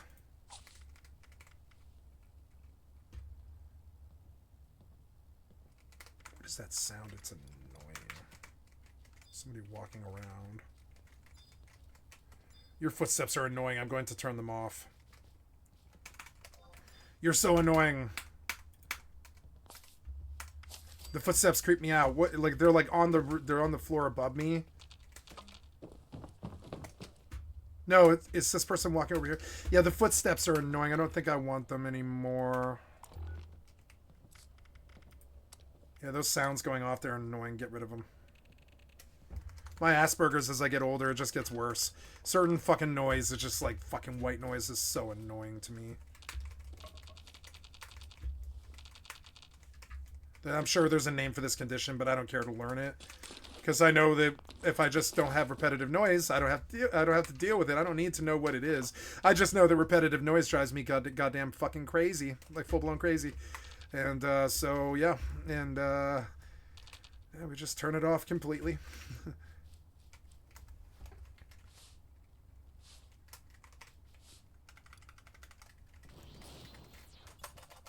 Actually, I better get the gob.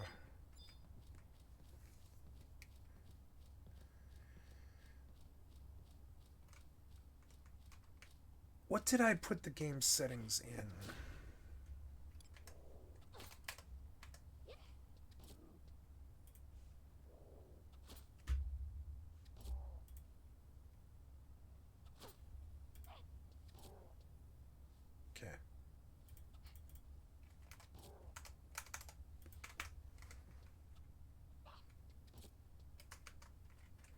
don't want the bomb, so just... Oh, that didn't even hurt him. Fuck.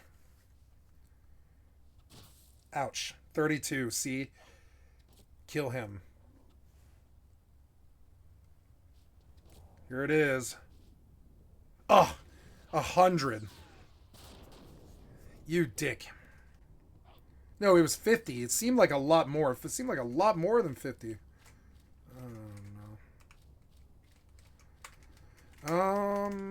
Yeah, we're right at the Stray Mary camp. I don't think it really matters. Woo, yep, never mind. I thought he was alive. I was like, goblin.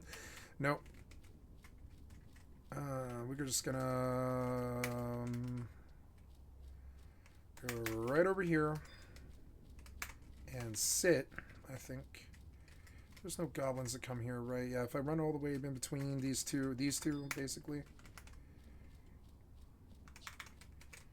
Okay, sit. I could hear you walking still.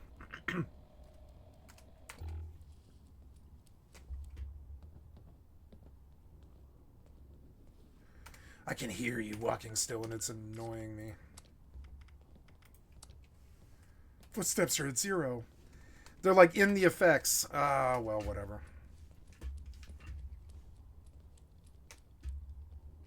See, the footsteps, I can still hear them.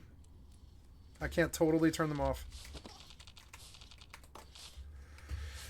Alright, anyways. So, yeah, are we done here? No, I have a daily of collect 50 molded plastic. I need to find, like, a bench.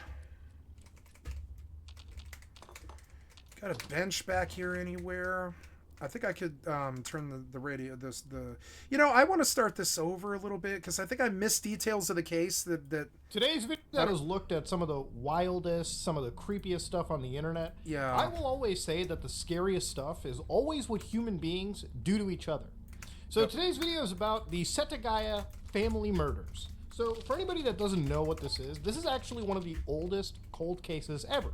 It's actually a cold case ranging back to the year 2000, where tens of thousands of pieces of evidence have been grabbed, hundreds of thousands of law enforcement officers have investigated it, and to this day, nobody has actually been captured. And it's a pretty grisly tale where literally the story really is compounded by the fact that the person left behind so much evidence at this point that normally you would expect anyone would catch them. But so far, they've basically lived the rest of their lives and will continue to, unfortunately, in peace. So in order to understand the story for what it really is, you have to go all the way back to the year 2000 and around December 30th to December 31st.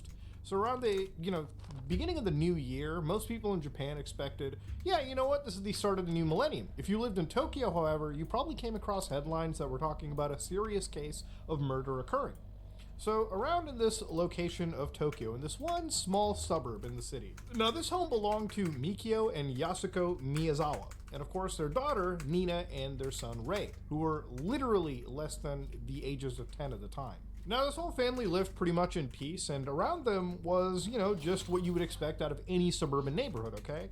They had a park for children to play at, a skateboard park right over here, and of course, multiple parks. Now, again, this is from current day, but this home remains as a testament to one of Japan's most unsolved murder cases, and one of the cases that the Tokyo Metropolitan Police have poured tons of their time, resources into. Nowadays, if you look at the actual street view for this house, it looks like an ordinary Japanese neighborhood, but again, if you look carefully at the house, what has effectively happened is a whole bunch of barricades have been put up. It's pretty much been kept there in its original condition, right? You can start to see some overgrowth take over. And the reason for those big orange gates is because, unfortunately, children do actually break into places like this. I think 10 high school children broke into it earlier. That's not to say this still isn't an active investigation zone, because it very much is. To this day, Tokyo Metropolitan Police actually want to really solve this case. Yeah. Now, while footage of this house actually exists, and it was posted by the Asahi Shimbun Company, where they were actually showcasing this house in particular, you can see boxes, you can see the news media kind of covering it, and again, they're in front of a lot of the windows where, things were alleged to be broken into, right? Like the actual assailant had come in. It's a pretty scary scenario. Yeah, this was like harrowing footage. This was like the Sharon Tate murders, but they never figured out who did it. It's fucked up. To watch. And of course, to understand this, there is a map that I found on the internet, and of course somebody machine translated this so you can see a floor plan of the home. The most like common account of this, the most like widely recounted like version, is that at one point during the night between 30th and 31st of December, so typically the moment between 11:30 p.m. and 12:05 a.m. Japanese Standard Time, so a period of 35 minutes, is when these murders had been alleged to occur. So according to this entire diagram, what happened was the assailant broke into the second floor of the house. So this small window right over here, and through the small window they navigated to the first kid's room, where the son Ray was first killed by actual strangulation.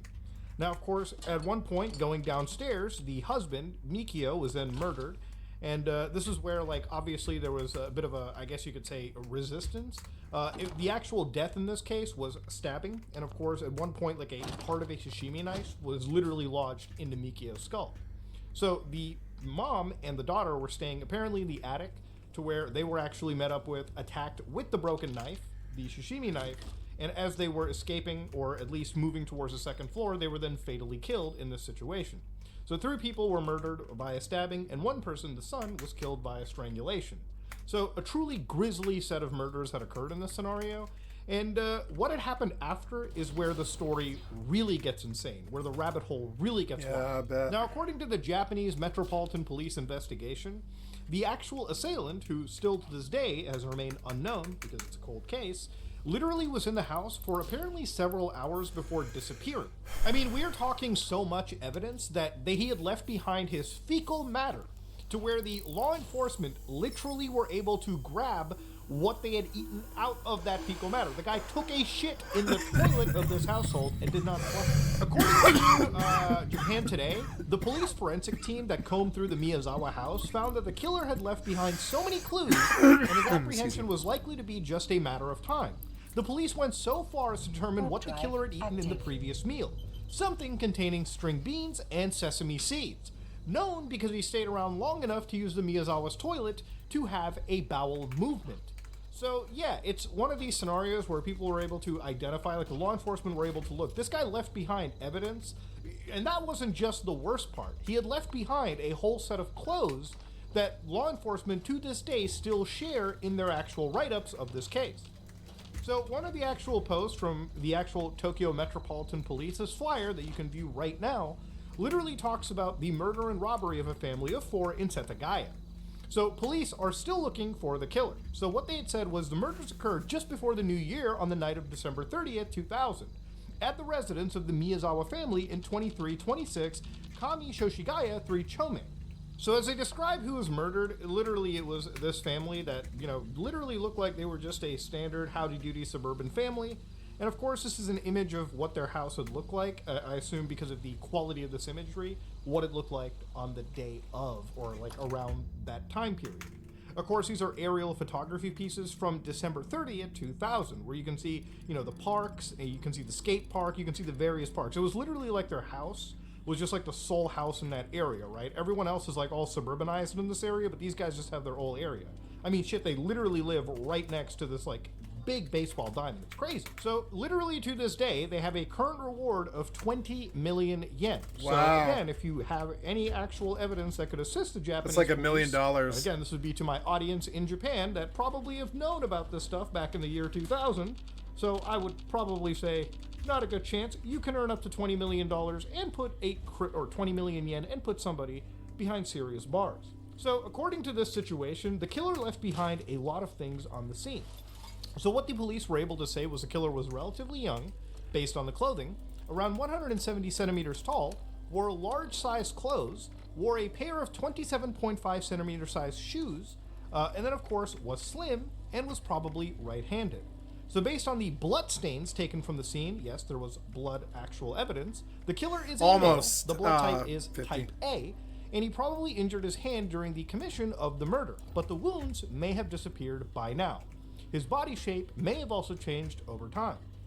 So the evidence that he left behind was, for instance, this whole getup right over here. I mean, literally he left behind an entire set of clothing and a full-on like fanny pack. So if you look carefully, the hat over here, they were able to identify that a total of this hat in particular, 3,465 of this kind were on sale nationwide between July 1998 and November 2000, and were sold for around 1,900 yen. So based on the seal tag, it's believed that this hat was sold after September 21st, 1999. So they had kind of an idea about the general like destination of sale. They had an idea of when it would have been sold. And of course, then they looked at the jacket, for instance, over here, where they traced it to Uniqlo direct run stores. And of course, they've got a muffler and a scarf. So again, they said the information on the manufacturer, retails have not been obtained, as there was no tag. It is 130 centimeters by 30 centimeters, acrylic made, and green base with red, black, orange, dark green checks. They've got a pair of gloves, they've got shoes, and then they've got a hip bag, handkerchiefs, Drakkar Noir perfume, and of course a kitchen knife sold under the trade name of Seki Magoroku Ginju. A total of 1,500 sushimi knives of this kind were manufactured in the Fukui prefecture in June 2000, and they were sold for around 3,500 yen each in 46 outlets in the Kanto region. Oh, so yeah. just based off of these items alone, the reason I'm getting so verbose, like the police, is you would think that somebody would be able to track down, you know, maybe a buyer for some of these specific articles of clothing and items at some point. But no one ever did. I mean, people were able to apparently go into the hip bag and found sand that was traced back to Edwards Air Force Base in California, and of course, a skate park in Japan, where Mikio had apparently been arguing with skateboarders near the house. So that one skate park that I showed you towards the beginning when we were doing the flyover of their actual home. I mean, there is so much evidence that is present over here that one immediately thinks, why couldn't they find the guy? And of course, if you go back to the actual police docket, you can see that, again, one of the items they specifically pull out is a shirt. So they point out that the stores that sold the same type of sweatshirt used by the killers have been identified. Do you know anyone who might have bought this sweatshirt? So then they show this photo of a shirt with like white, the white core and the purple arms. And they said that at some point it was sold between August 2000 and December 2000. It was sold to Marufuru Corporation, whose stores are unfortunately currently closed. And of course, they go on the colors, the size. They even find 130 pieces sold.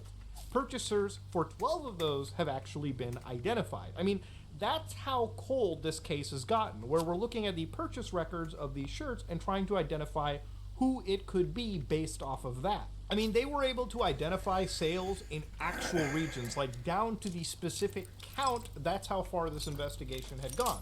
Because like I said, hundreds of thousands, I think it was like 244,000 plus police officers and investigators actually touched this story at one point. They even brought up this one Buddhist statue, the Ojizo-san, which was found on the opposite side of the river that was, around their house. And of course, the Senkawa River, which again, it is not known whether Gonna someone play a placed it different with good character intentions or the killer. This is a fun character, but I realize now how much more work I need to do on my main. It's kind of insane. I was just thinking about how I need these perk cards higher, but I can't really get that. And there's enough to do. Now, is the picture-in-picture causing this to lag? Yes, it is. Wait, no. No, this game is just not doing so well today. It's got a little bit of frame rate lag, frankly. Even on GeForce Now. Maybe it's all the fog. I don't know. I will go back to my main, because this character, I will lose it when the mode goes away. And I enjoy the mode, and it's fun to return to it, but I think I'd rather play my main and just do dailies and stuff and just mess around with the game, because I like the game. Yeah, and there's like more stuff to do on my main. There's always more to do. I should completionist the game on that before I keep doing all these other modes and stuff. It's stupid. And every time I do this, I find this out. It's annoying. I can't seem to remember. I can't remember that there's more work to do on my main than there will ever be on any other alts. It's stupid. I have not finished the main game at all. There's like still stuff I haven't done. Like those stamps, I didn't know there was a stamp dealer in the main mall, and I think I've got a lot of stamps, and I think I'm gonna have to go look at that list. That's insane. I had no idea there was a stamp dealer up there. I've got so many stamps. And I'm supposed to go trade gold bullion. Yeah, I want to change mains. And blue all the time is depressing. Dweller Must Die is great, but blue all the time is depressing. It should have some date, like weather change. Yeah, we'll go to my main, right? That's my main, isn't it? Yes. Yeah. And we'll go in adventure. It's fine. Oh, now beehive chips. Yeah, I would prefer beehive chips, I think, actually. Beehive chips do sell. Yeah, beehive chips are okay. Kill this sheep. Oops. Wait, am I out at the belt? Yes, I am. This is a good belt. I'm going to hang out here for days. Days, I tell you.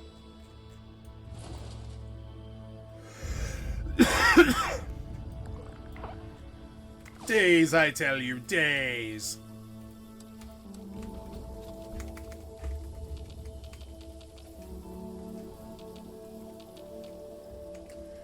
Okay, so where am I and what am I doing? Okay, I'm at Query X3. I guess I did the daily. Speak with the chief. I mean, I suppose I can go anywhere and do anything. I guess the first thing would be to sell anything that I have.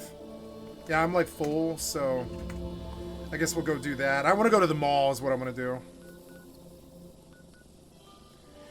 I don't want the music right now, so I'll turn on the radio.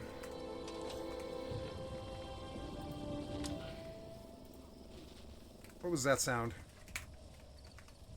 Oh, okay. I thought something was happening. Man, hardcore makes you paranoid, man.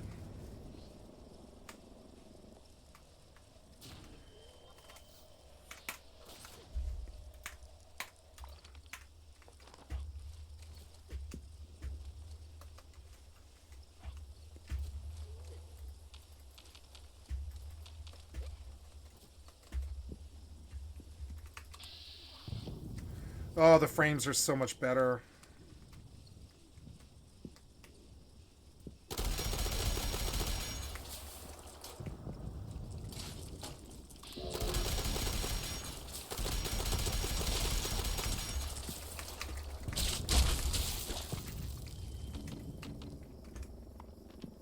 What's going on? What's all that sound? That dude's fighting, like... I've never been there before. Forward Station Alpha. Let's just go see what's going on. If he's fighting a Scorch Beast, I'll help him. I love 76. It's such an open, free-ended game.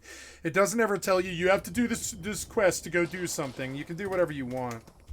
Yeah, right? I knew that he was doing this. I want to fix the surface-to-air missile. Oh, it's up. It's up. Oh, God.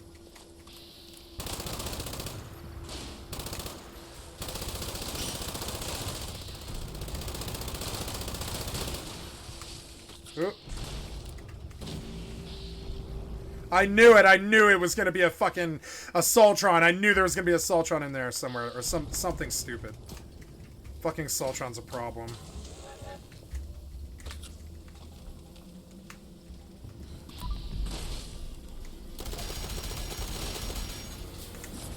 Ouch. Invisible Assaultron. Ah! Kill him! No! Heal, heal. Heal, heal. Ah! Invisible Assaultron. Kill him. Kill him. He's like the worst mob in the game. Go, go. Ah! Oh. Good XP, though. Fuck you, Colonel Gutsy. You're going down too, bitch. Yep. My melee will go right through you, bitch. Right through.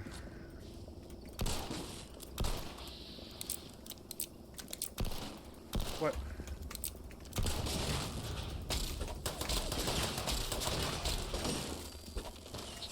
The hell was that? Legendary Raider Thief. Well, can I attack him? That won't be good enough.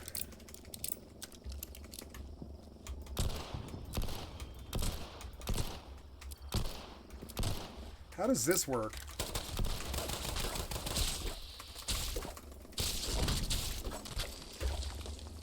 Yeah, I was like, oh, he has a legendary, huh? Well, then I'll kill him. I don't care if I get a rep hit. They still like me. I've done so many quests for them. Wait, am I over encumbered? Fuck, I am.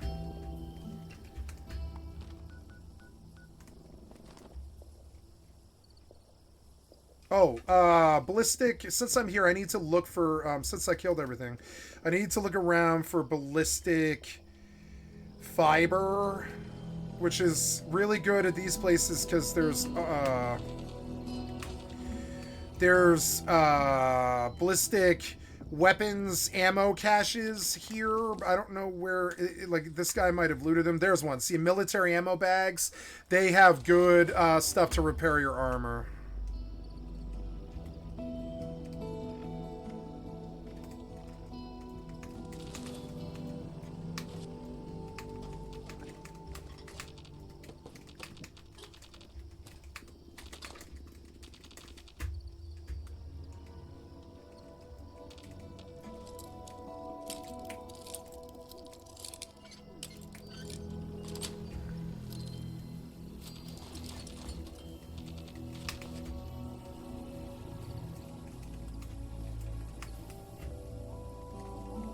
Gotta like glance around all the areas looking for those ammo bags because they're easy to miss.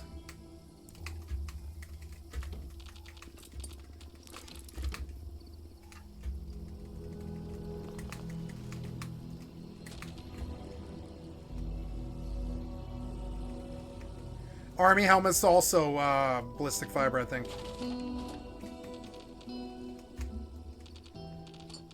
There, I got another ammo bag. Worth doing, worth looting. It's actually really saves me time that I came here. Yeah. No. Okay, yeah, I think I checked everything here. No, wait, there's one. Military ammo bag, I missed it. Dog tags are good. Military stuff's high value. Sometimes they make stuff to last. And, you know, and so it makes it, in the survival world, military stuff can be very, very valuable. So, what do we do now? I'm over encumbered. I've got to make it to the closest, like, either vendor or disenchant, and I guess that's going to be my base. Oh, wait, what was this now? Mutated fern. I'm going to run until I can make a base, yep. And then...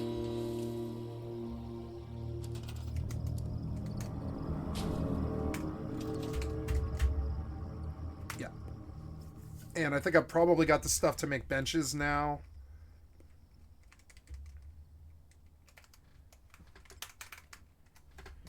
Giant sheep meat stuff that I don't want. Grain seeds are good. There's a mad sheep. I'm not hurt.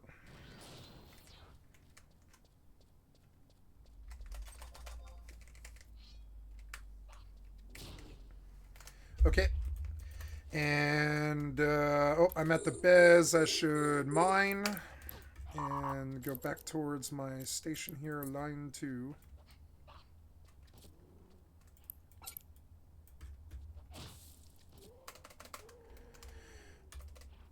Oh, nice. It's my actual camp, right? Yeah, I don't have to make a new one. Yay. So I guess the first thing that I do is break stuff down. Oh, yeah, gotta turn off the micro warp drive. How's this going? Good. I mean, I don't know, sheep wool, huh?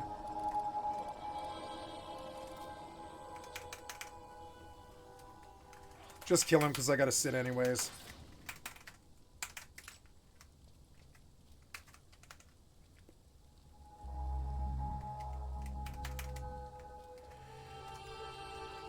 Mogdug. I don't want to fight the Mogdug yet.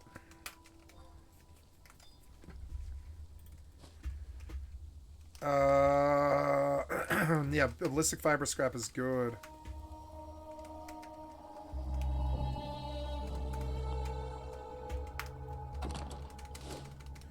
It's good stuff. I should probably repair my armor. I know I broke my armor the other day, but I've got to change specs to do so. gun crafting. Oops. Wrong button.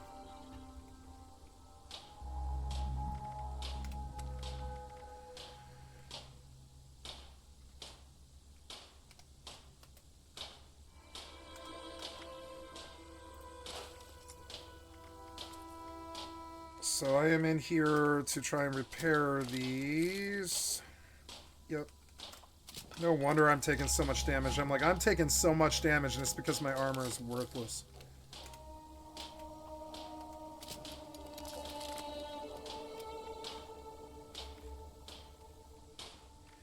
Okay, good.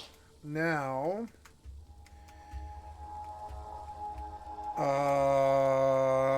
what's my weight? 386 out of 185. We're going back to... We have a mall. I need to sleep. I'm hurt. Oops. Now, why did this... Oh, I guess I finished that asteroid finally.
Oh my god, you turned as I arrived.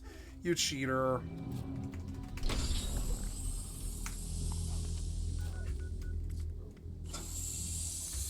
That guy's doing daily.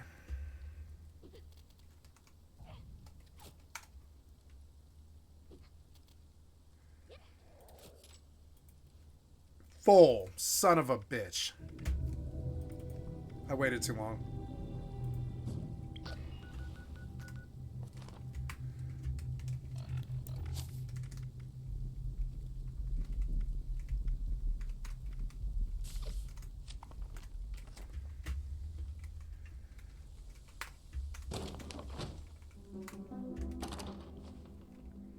Yeah, and then all that stuff can sell. I'm underweight now, and all that stuff can sell. So we'll go back to the mall and the interior.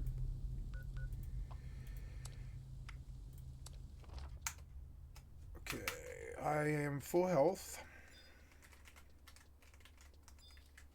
Strolling sapling. Where am I right now? Okay.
I have 1,830 gold bullion, and I think I'm supposed to save up 10,000 to get the jetpack, and then I can fly with a jetpack without having to wear stupid-ass armor.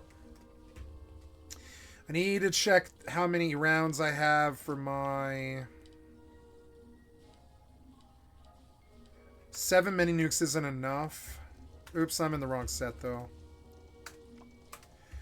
And I guess I'll produce whatever 308 I can. Right, is it 308 for Red Terror? 308. Yeah. I'm gonna make some mini nukes.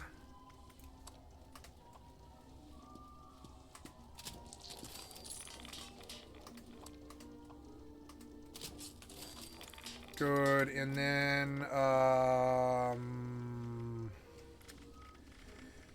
gonna make some 308. Yeah, like not all of it, just some of it. Yeah, that's about, yeah, what is that? That's like a lot more 308.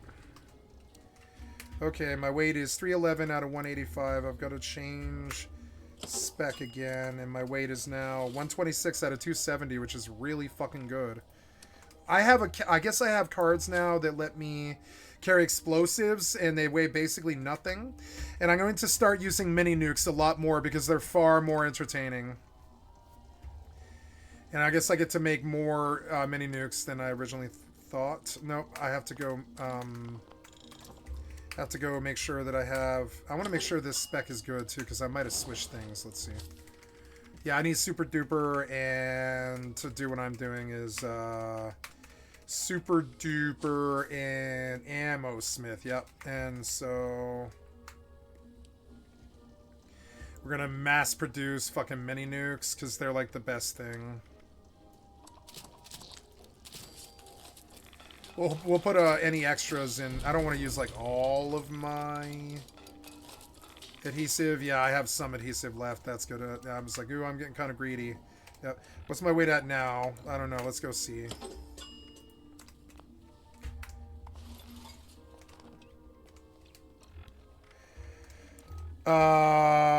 So 143 out of 270 is pretty good. I believe I have a rocket launcher that I want to start using. Yeah, in this last slot, I want to put a rocket launcher. I have some fucking good rocket launchers, like the, oh geez, yeah, that Peacemaker is fucking insane. That thing's so nuts.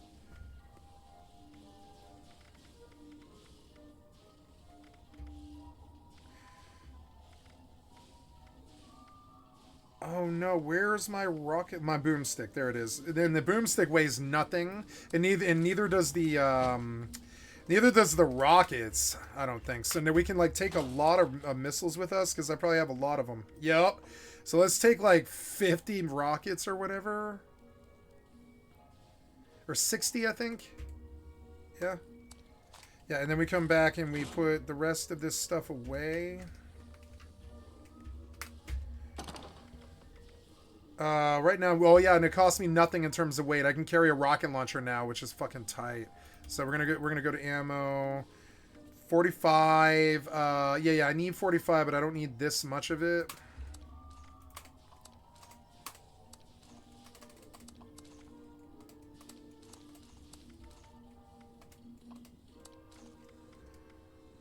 Oh my god.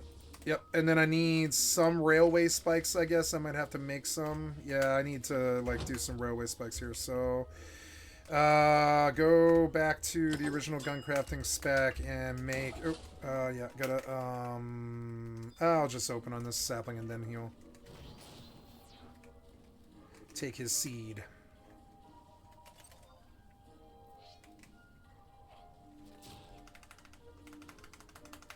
Oh, my inventory's full. Oops.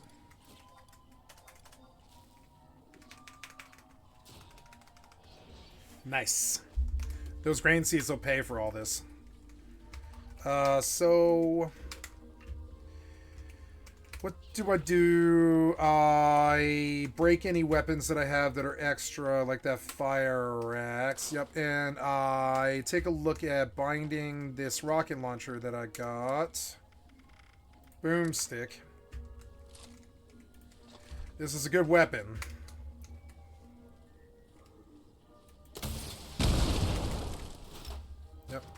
This is a good-ass weapon. Let's see what it does. Explosive, heavy gun. It's got an extra projectile. Hip fire accuracy is 100%, so it'll hit whatever I'm aiming at. It's 25% damage while I'm aiming, and it's 90% weight. Locks onto target, fire and forget. It's a good weapon. Yep, I have all these nasty-ass weapons. I've got to go make these railway spikes now. I can't seem to run for some reason. Oh, because I'm in the wrong spec, right? So I need to make railway spike, and then I'm done with the bottom portion of the mall. I want to go upstairs and see about spending stamps, because I think I probably have a lot of stamps.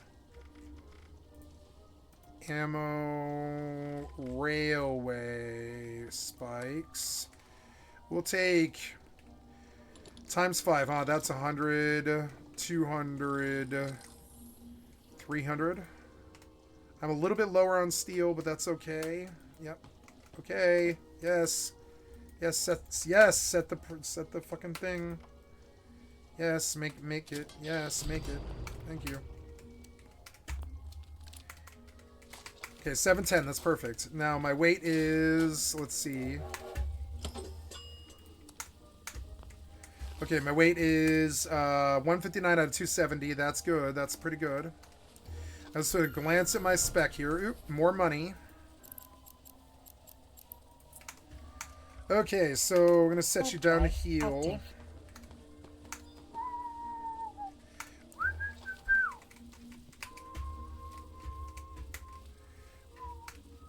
Going out.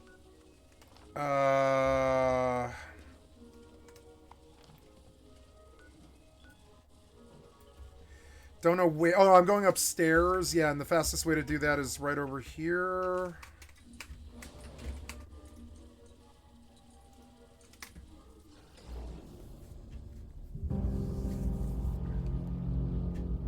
Docking permission requested.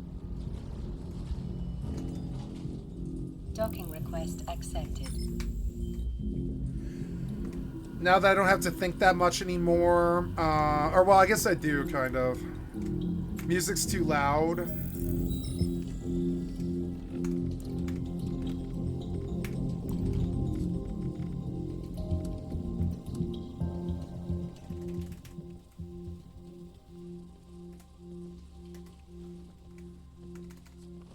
Okay.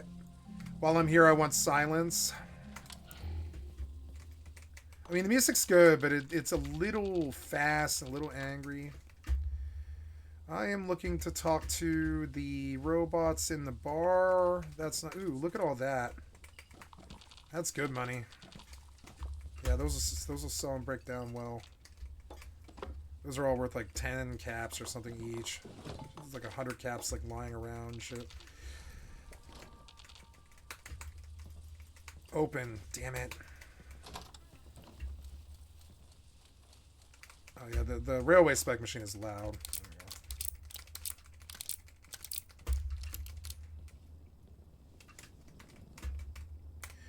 Trade stamps. I have 160 stamps.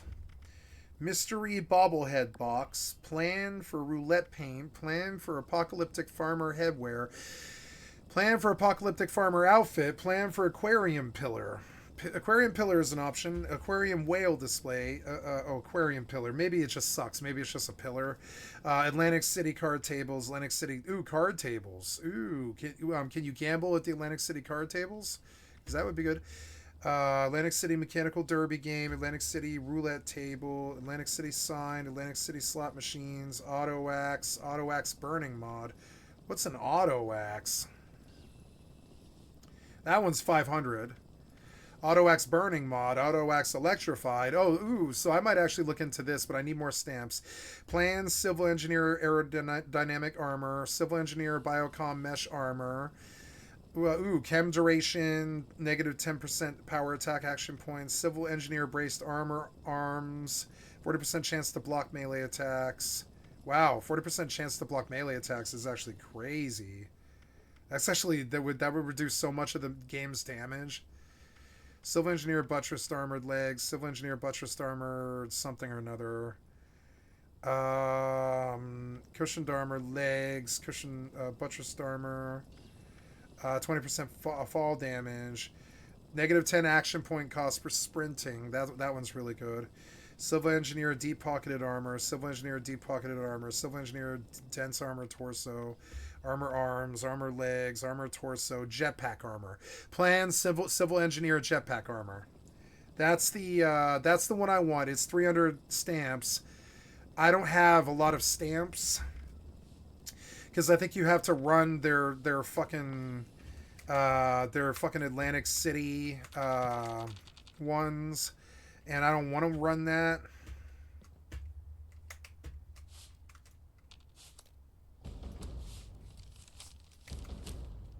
Custodial compulsions, help wanted, and missing Jack Hunter journalist. Talk to the boardwalk in Atlantic City, travel to casino quarter. That'll all be... I've already done all that, though, I thought, but maybe not.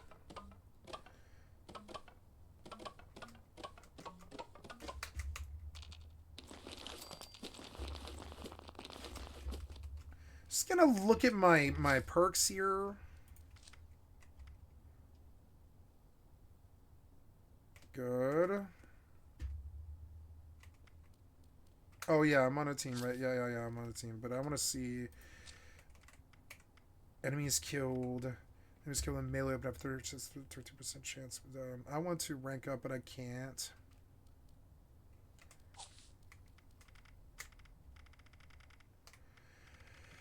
Yeah, I mean, we're looking okay, actually. So, oh, speak with Chief. Oh, no, that's outside. So that was the stamps vendor. This guy is just a vendor, is he? Oh, he sells Nuka-Cola directly, which is kind of cool. That is cool. Yeah,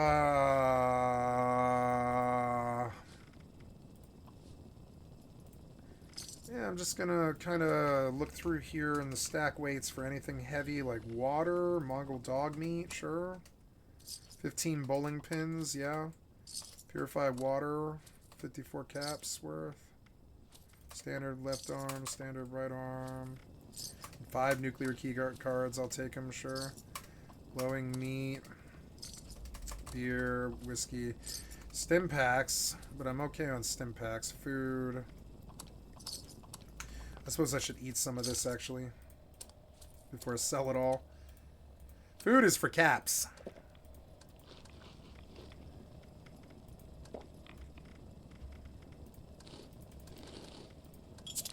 A Nuka Cherry, a New River Red Ale. I love that sound. With you. Dirty water. Good. And bourbon. Want to sell everything in the food drink. Right on. I'm like 300 caps more. I'm sitting at 18k. Ooh. Teddy bear. Little Mr. Snuggles. He probably sells well. So... what else? I am in here. I saw the stamp vendor, which is good.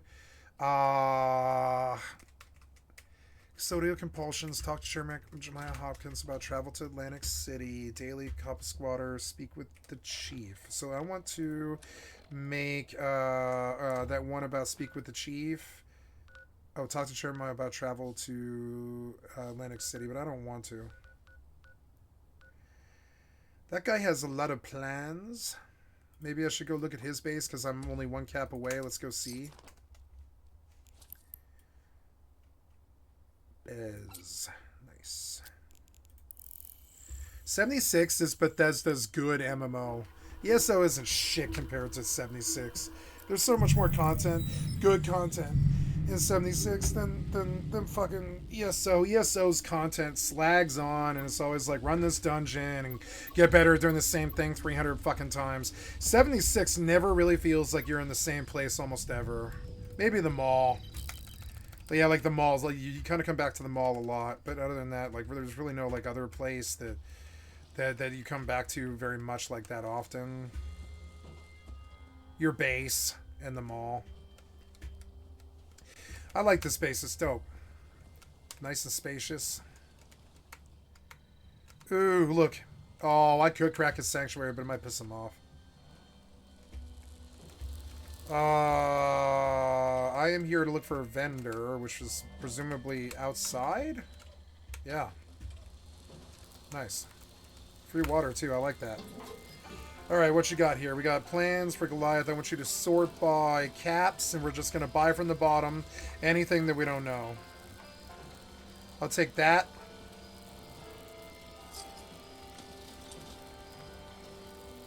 That's it. That's the only thing he has that I don't have. That's funny. Alright, well, sweet. It was worth doing. Yeah, let's go shopping for a little bit. That's fun content, right? Yeah, we'll look for ammo, I guess. We'll go hunting for, ooh, lots of miscellaneous stuff. 74 plans. This guy's got 74 plans. So we'll go see what his plans are. I'll go plan hunting because I got 20k and plan hunting is dope. No. I want to go to the Bez field. Oh, yeah, I've got a whole bunch of fucking clears to probably do as well. Okay, so where are we and what's happening? Oh, yeah, speaking of which. Yeah, there we go. What's that sound? Oh, get away from it. Terrible. Track house door. Shit, yeah, I'll take all of this. Yeah, absolutely, I'll steal all your food. You just don't care, huh? Alright, I'll take it all. Absolutely, thank you. Here to look at your plans and buy stuff. Canned dog food, I'll take it. Thank you. I'm not taking that, though. What else do you have? Yeah, I'll take it. Yeah, please. Anything else? Yep, raw fertilizer. Very worth coming here. Very worth it. What else do you have? Where's your vendor at? Do you have a bank of water somewhere? Oh, look, there's company tea machine. Nope, nope. Escape, exit. Oops. Whoa, it didn't load in. The hell? Brahmin milk, 17 of it. I'm gonna sell it all. Nice. You've recovered from the herd mentality radiation thing. Oh, that sucks. Where are your vendors, friend?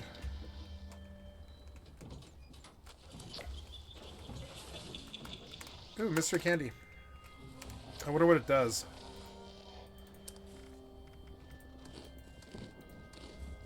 Huh. Blue Ridge. We're looking at your plans.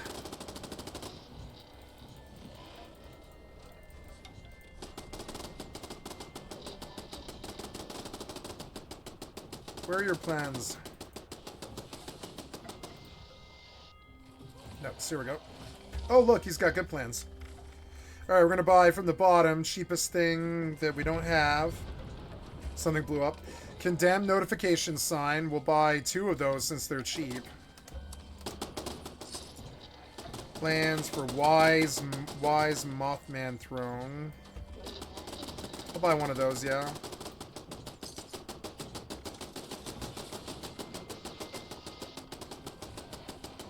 Agua curtain door.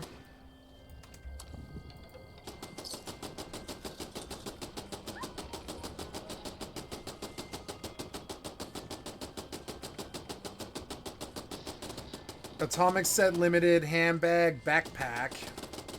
I'll take that. Mounted mega sloth. Mounted feral ghoul head. Mounted blue devil head. Jitterbug Judy outfit.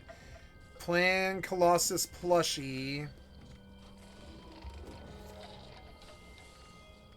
Fuzzy Enlightened plushie. And he seems to think that this 44 blue camo paint is worth the most. Giant red Brontosaurus. Beeswax candle. Behemoth Bloss plushie. Brahmin plushie. Cultist Incarnate helmet. Fuzzy Enlightened plushie. Plans for a Vault Boy or a Vault Girl.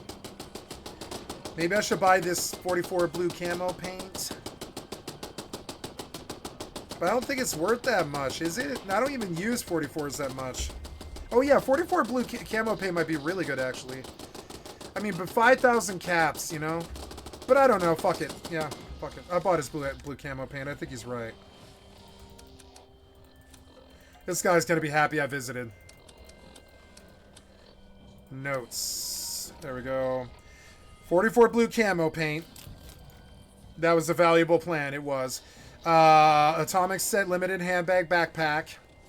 Condemn notification sign. Gauss rifle short MV scope. Night vision scope. Oh, Gauss rifle, huh? That's cool. That is cool. Plans for Goliath brain case throne. Agua curtain door. Wise Mothman throne.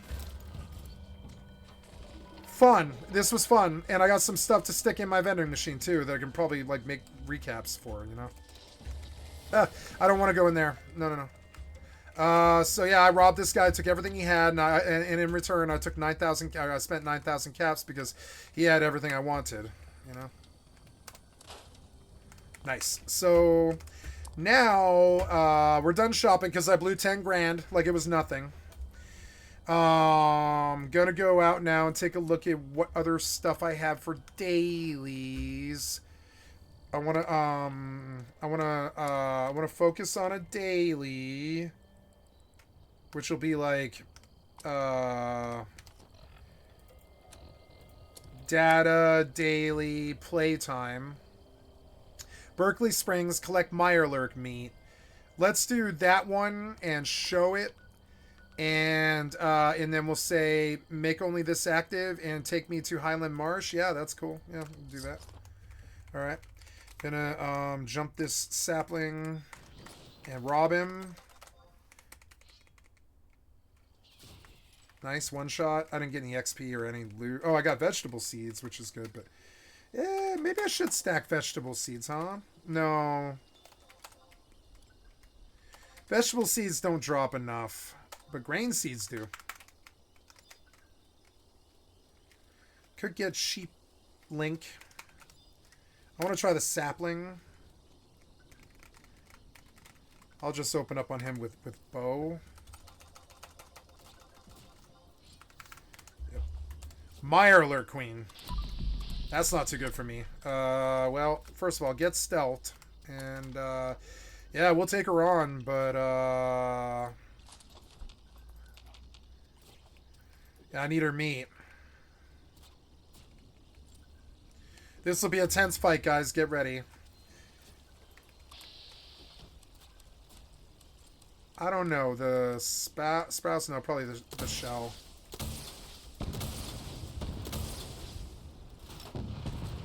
Some good damage there.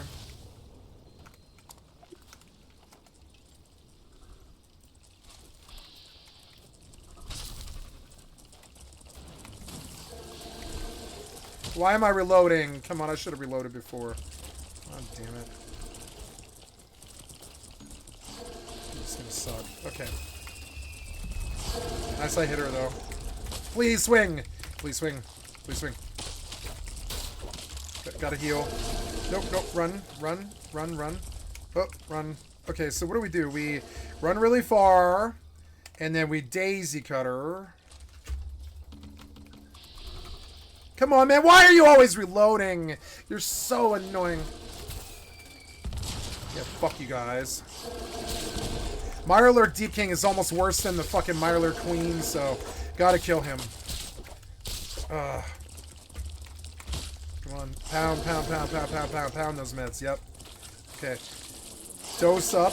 This is too many mobs.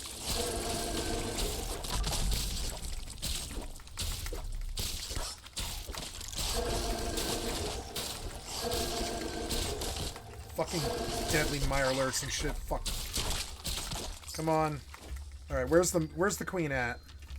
She's not on me? How is that right? Where's that queen at? Oh. Well, I probably got the meat I needed. Yeah, I got the meat I needed, but... And I mean, that was a lot of XP.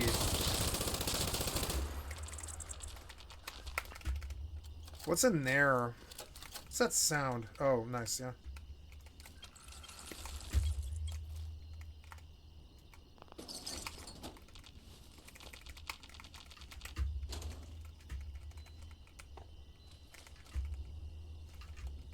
Time is it? It's 9:40. In a few minutes I'll play New World, but I want to keep going while I'm, you know, inclined to play this.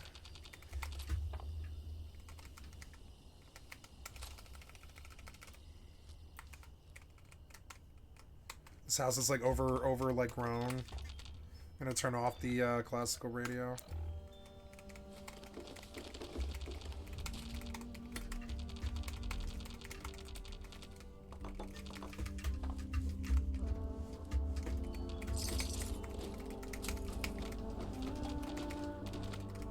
Whatever that was. It was something nice, but I don't care. Ooh, nice backpack with some ballistic stuff in it, I think. That's good. Oops, did I miss the toolbox? No, but I missed the chessboard.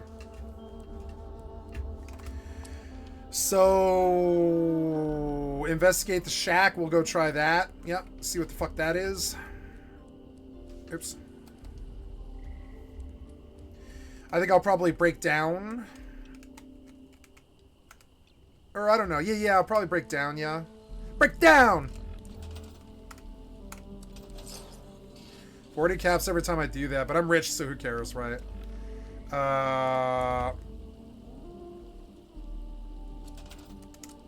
Can I do a blueprint? Will you let me do it? No, you won't, huh?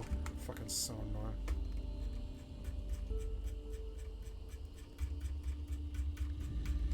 You can't do it, huh?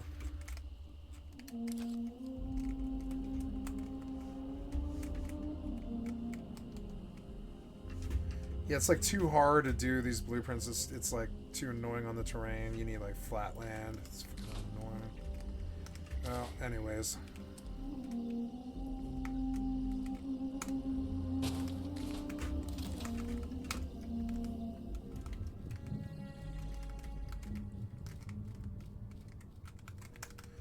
How's this going? Oh, you are not mining, and you are not near Bez for some reason. Maybe I popped another asteroid, I guess? I don't know. Fuck it. No, I just arrived is what it is. I want you to go out to that. Yeah, and we'll finish out some hypernet here because I have a whole bunch. Okay, taking a swing at an Ares today. I want it.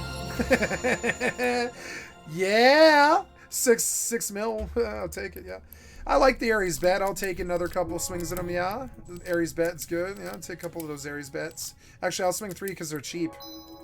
Yeah, I would take 3. Absolutely. Ares.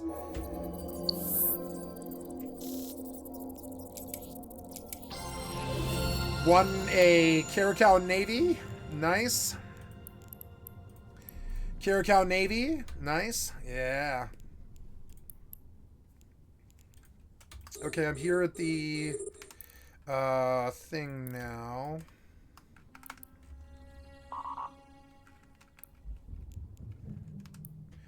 Okay, we'll do a little bit more gambling here, but not much.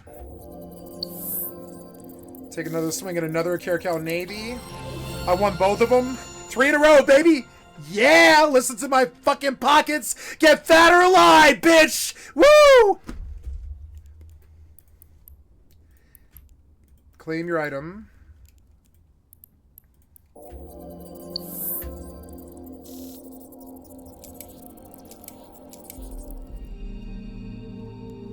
Can't win them all.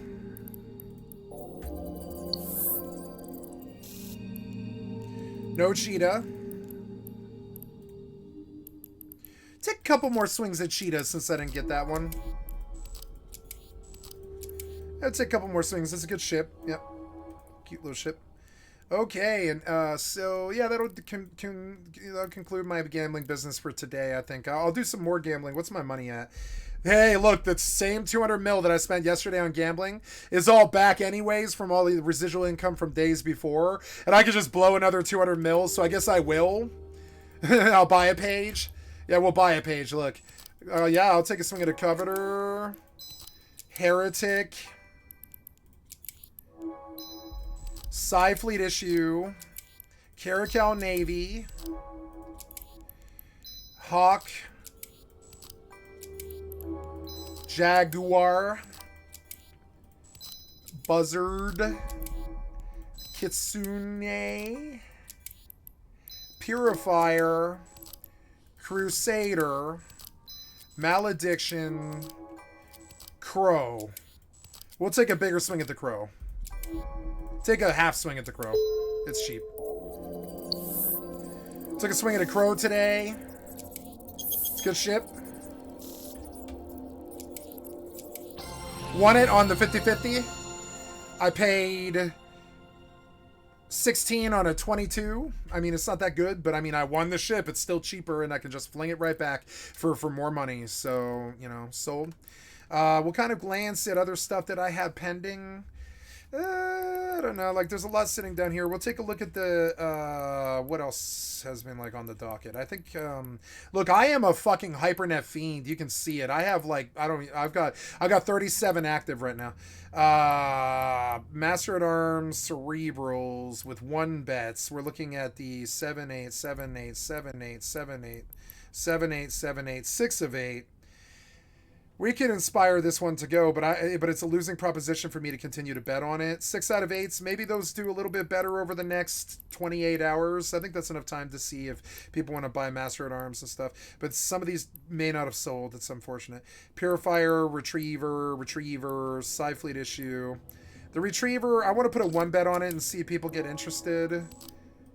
Yeah. And I think that's good. 1,290. Yeah, we blew about 110 million there. I will buy a second sheet. I guess I had more gambling business than I initially thought. So yeah, we'll do a little bit more gambling business here, and we'll clear 5 more. Yeah, you want me to buy a new sheet, huh? Okay, new sheet. Augurer Navy, Vexor Navy. Gnosis is always good. That's a ship that I can fly very well. Kikimora as well. I can fly Kikimora very well. Wolf. Purifier. I've got Mastery 4 on almost most of these ships now. It's insane. With 110 million skill points, I can fly most of these at will. Problem is there's nothing to do. That's the problem. They don't make the combat fun enough. They don't make the fucking PvP fun enough. It's just like such a good game because of the depth. But I wouldn't say that the systems themselves are that fun to do. Besides, like, honestly, the mining is actually fun to me, and so is the faction warfare, which is what I do. And I suppose everybody's got, like, 1 or 2 things that they like to do. Okay, so we gambled another sheet. I'm down to 1.161. That's about 40 million lower than I wanted to go. But, I mean, I really have been fucking clearing it and winning. I mean, I caught 4 in a row today. That was the 200 mil that I just spent.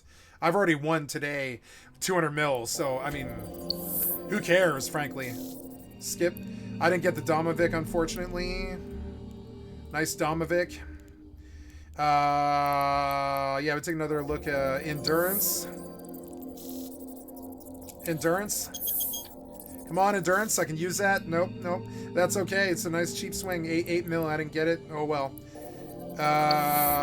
Skip. Nope. And that'll do for today in terms of gambling. I'll worry about it more tomorrow. Or if I take a trip back to Jeddah, I will post some more stuff and just see how things are going. My money is down from 1.4 to 1157. Spent, what is that? That's 250 million.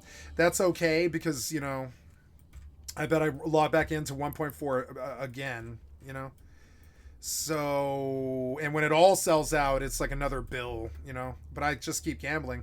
Pretty much. I keep gambling because it's so fucking fun. It like actually is. It's so fucking fun. Now, I don't like how you guys can see my chat. I'm going to fix that. We're going to fix that. You can see that stuff, but you can't see anything else. Yeah, close this launcher so I can see what's going on. Get the camera a little bit more centered on me. Yeah. And, yeah, we're looking good. We're looking good. Looking good. Been exercising, losing weight, dieting, doing good. Women are starting to notice me. It's that good feeling. Today's the best day of my life. I mean, it's awesome. Everything's coming up Skycat. Okay, so, yep, and dump because I'm full. Fast sheep. Or someone close to the killer placed it there. We are someone close to the killer placed it there. That's insane. Sales of this Ojizo-san. So again, everything that the Japanese police are going towards, they're trying to look up for everything that they can find in the story. I mean, they even provided a TV schedule of things between 9 p.m.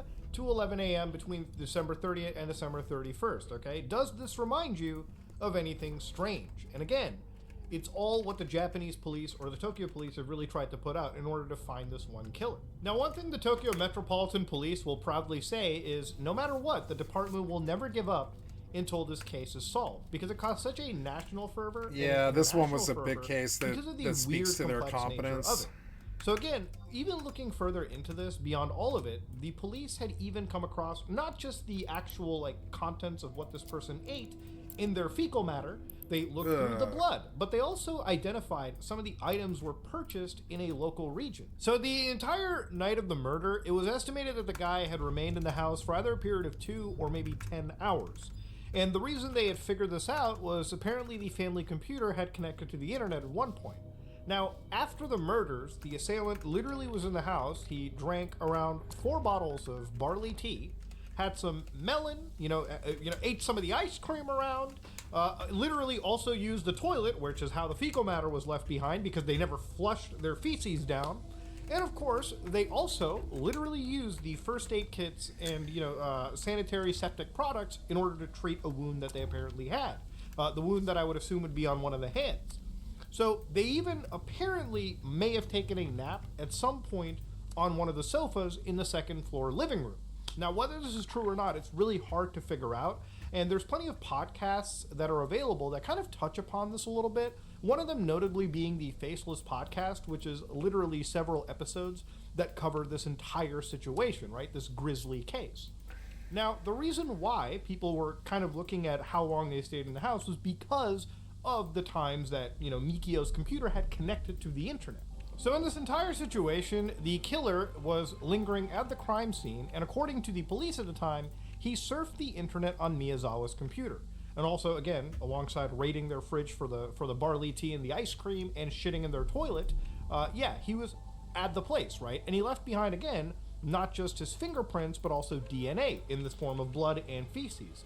And of course, shoe prints and those personal items. So because of all of this evidence, law enforcement thinks, sure, maybe we're going to get a catch.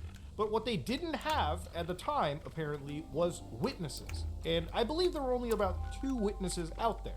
So in this one article from Medium, on Medium that I saw, where they talked about the Setagaya family murder, they had said, again, witnesses weren't really spotted. They actually only had 2 sightings of this guy after the kill.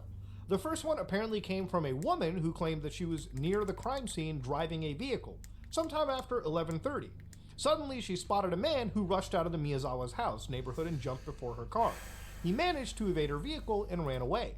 That information was then dismissed by the police since they didn't find any signs of blood on the street. So from this one article in 2020, they actually went over an account of an individual that had spotted a man near one of the actual stations at Nikko City, Tochigi Prefecture. So there was an investigation where, again, the evening after the incident, a station employee was hand-assuming a man, again, this is a machine translation, who had a hand injury at the Higashi Koku station in Nikko City, Tochigi Prefecture. However, I can't shed blood and take the train. The investigation was postponed, and about 10 months after the investigators went to the site, the man who received the bruise had not yet been identified. So a former investigator who is a member of the Special Search Headquarters said, "We are most afraid that humans who listen to us and decide that they are not criminals will be arrested later. I made it clear it is possible that field investigators would not have overlooked the criminal if they took this time, even a fingerprint." So yeah, there's a lot to criticize with the Japanese police, but nobody really expected a case that had all this evidence to not eventually be a slam dunk. It really was the fact that after all this evidence, nobody was able to identify or see any shady activity. There was no eyewitnesses to work off of. And the ones that existed, unfortunately, their accounts had to be, completely ignored because once the police had tried to compare it to the evidence they had, it just didn't make any sense, as we talked about with the woman at the very beginning, the first account. In 2015, one of the actual relatives of the family members, the mom that was slayed in this situation, Irie, actually ended up jumping in and actually filed a complaint against the nation's TV watchdog, claiming that TV Asahi's program, their documentary on that unsolved case, actually misrepresented her. See, what they had actually said was they brought a former member of the United States Federal Bureau of Investigation to find, who the suspect could be through the use of careful profiling, right? So what profiling is, just for a quick understanding for anybody that doesn't know, is a method the FBI has created to detect and classify like major personality and characteristics that behavior is shown for individuals, basically upon analyzing the crime. Like if you look at what has happened in a crime, an FBI profiler's job is to kind of figure out who that person could be based on, like, you know, their behaviors and patterns, and then cross-reference that with people who exhibit those behaviors or patterns. And one thing that they use this profiling for is to figure out what a possible motive can be. So according to the actual complaint, the program employed staging, editing, and other means to misrepresent her as supporting the former investigator's view that the family was murdered by an acquaintance bearing a strong feeling of resentment. And there's no evidence that actually proves any motive make any sense. Now, if you go back to the actual murder, what actually got stolen even, right? So according to the actual motive of theft over here, you know, when it looked around for money, it seemed like the money wasn't really something that this assailant was going after, because there was a point where around $2,000 was found at the actual home. And I think it was something like $1,500 were actually stolen from the actual home at any given moment, right? So if the killer wanted money, they really didn't run away with much to make 4 murders make any sense financially. Not that it ever could, but that's one of the things people had brought up. Now, could it have been somebody that, you know, Mikio had pissed off? Well, there were actually people that thought maybe skateboarders were, you know, somebody that could have been a case. This is, again, from 2019 when discussing the situation on ABC, where, you know, people had wondered, would it have been a disgruntled skater, for instance? One avenue of investigation looked at whether Mikio had been seen arguing with skaters at a nearby park in the lead up to the murders. The killer's clothing and suspected age, which at the time was around 18 to 45, and that got revised to 18 to 35, and I think now it's 18 to 24. You know, it literally could have been a disgruntled skater tired of his constant noise complaints who decided, I'm going to kill a family, right? I mean, it's kind of out there and outlandish, and again, there's no real proper evidence to corroborate that, but it was one of the theories that was brought up. I don't personally think that is true whatsoever, but money didn't get stolen, and it didn't really seem like anybody did it out of foul play, meaning that it wasn't you know, he pissed off somebody, and that's what it came out to. Now, it was a senseless murder with no real understanding of you know, any kind of real motive. So it added extra wonder, because without a motive, then you really don't know how to pin it on somebody at all, right? You have to understand why somebody would go through that and murder an entire family. If you've got no motive, it makes this already troubling case even more troubling to figure out. But again, there was one other bombshell that blew people away. In 2014, it came out that the family's killer might have even left home at night. See that range I gave you, they left the house between 2 a.m. to 10 a.m., was one of those things where law enforcement literally based it off of the internet activity of Mikio's computer. So at some point early on in the morning, around 10 o'clock, the computer had connected to the internet, which may have signified that maybe the killer had used it once again, they spent the entire night out of their house, which again wouldn't make any sense from a murder perspective. You would think somebody would leave in the cover of the night, but why would they leave in the morning? Well, this is where the actual Tokyo police investigated again. So, according to the Metropolitan Police, they were assuming that, again, you know, this is one of those situations where maybe the computer was used in the morning, but what they had found was that the computer's mouse was fallen off the desk, and the machine's event log showed that the second online connection had been terminated after about 4 minutes without a different website being accessed. So going back to that one Medium article where they also looked into this, they had said that what they know for sure is the criminal who was at the house at around 1 a.m. At 1:18, they connected to the internet using Mikio's computer. And during 5 minutes of usage, they created a new folder and visited a theater's website. The site was bookmarked by Mikio, and they don't know their later whereabouts. For years, the public was meant to believe the perpetrator escaped in the morning due to the computer connecting to the internet for a second time around 10 a.m. And of course, it's literally until 2014, when I showed you that big bombshell, that apparently the computer mouse that was found by the police had fallen under the table and connected to Mikio's company's website, which was set as Mikio's homepage. So the Japanese cops ran an experiment using the exact type of Macintosh computer that the Miyazawa family had used, and they concluded the most probable outcome was Yasuka's mother dropping a mouse by accident when she found the bodies and therefore connecting to the internet. Now, this is kind of a little tough for me to understand, because if she came to the house at 10:40 and the internet logs are around 10 a.m., then it doesn't make sense. Like, you know, did a gust of wind maybe come in? And it seems kind of, I'm not saying that it's, you know, it can't happen, but it seems pretty outlandish that if you dropped a mouse right now on like a surface, it would also tap that left mouse button, and your mouse would conveniently also be located, like it would have to be placed literally on top of like your internet browsing software just so it can launch and connect to the home page site. That is super weird to me, and I don't really understand how the Japanese police went to it, and understanding how this works, especially in a case that is locked behind a language barrier, makes it a little bit more frustrating, at least for me, to get down into. So at this point, people started to wonder about the actual case, right? Now I'm going to kind of go into one of the actual, like, I'm going to go through one of the things in my mind that immediately, like, hit me. Because of that, like, you know, pack that had the dust from California, it made me wonder if there possibly was a soldier or something of that nature.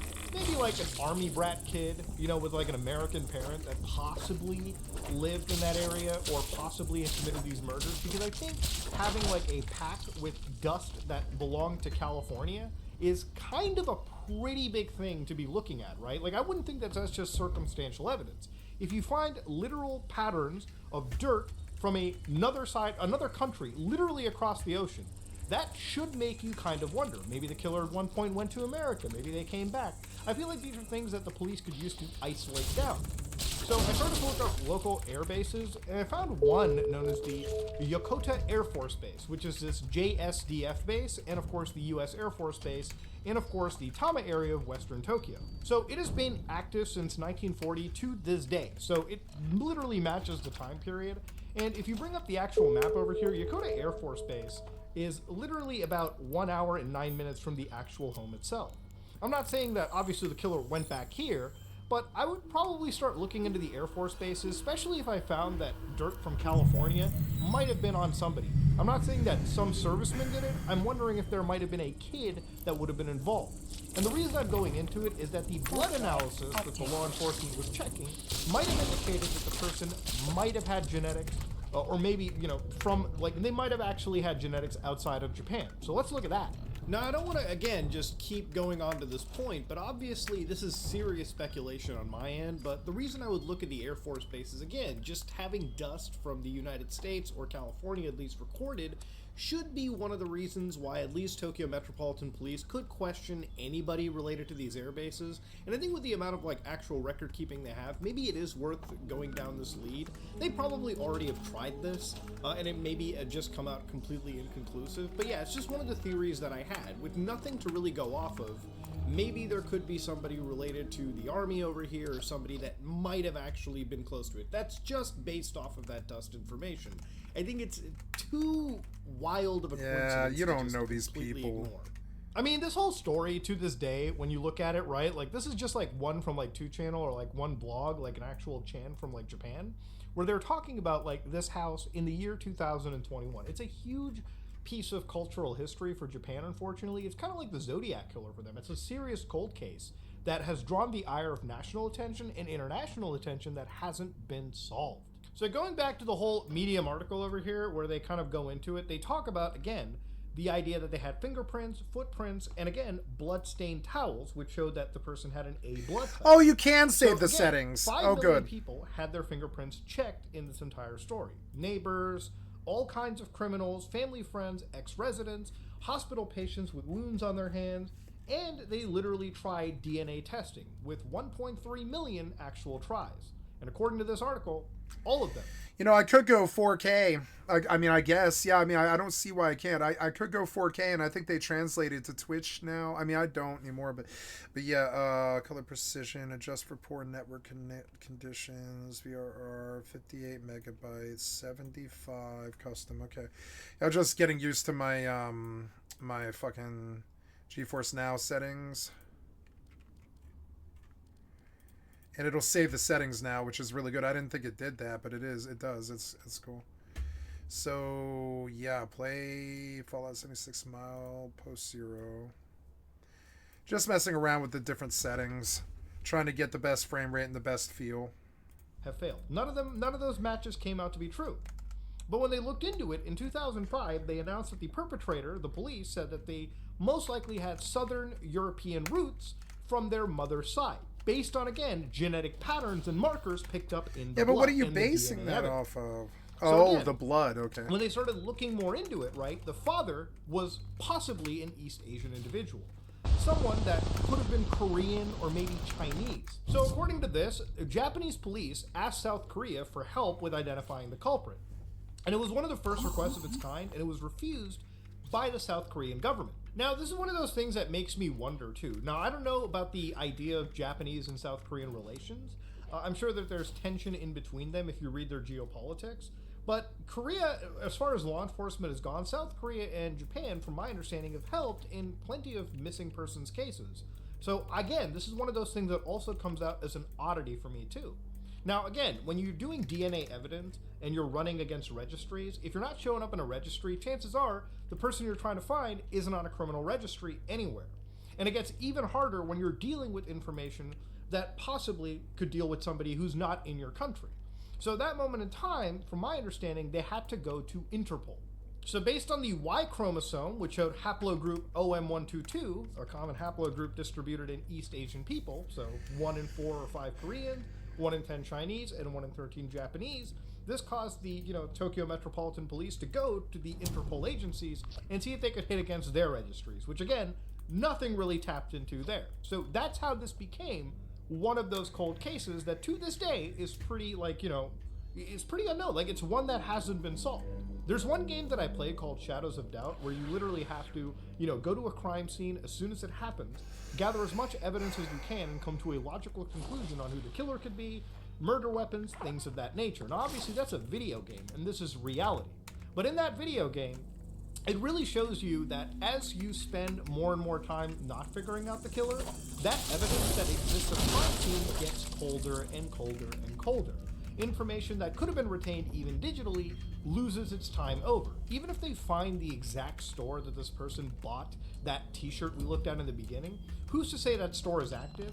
There's definitely no expectation that they would have any CCTV footage, if they even had a security system, to identify that person.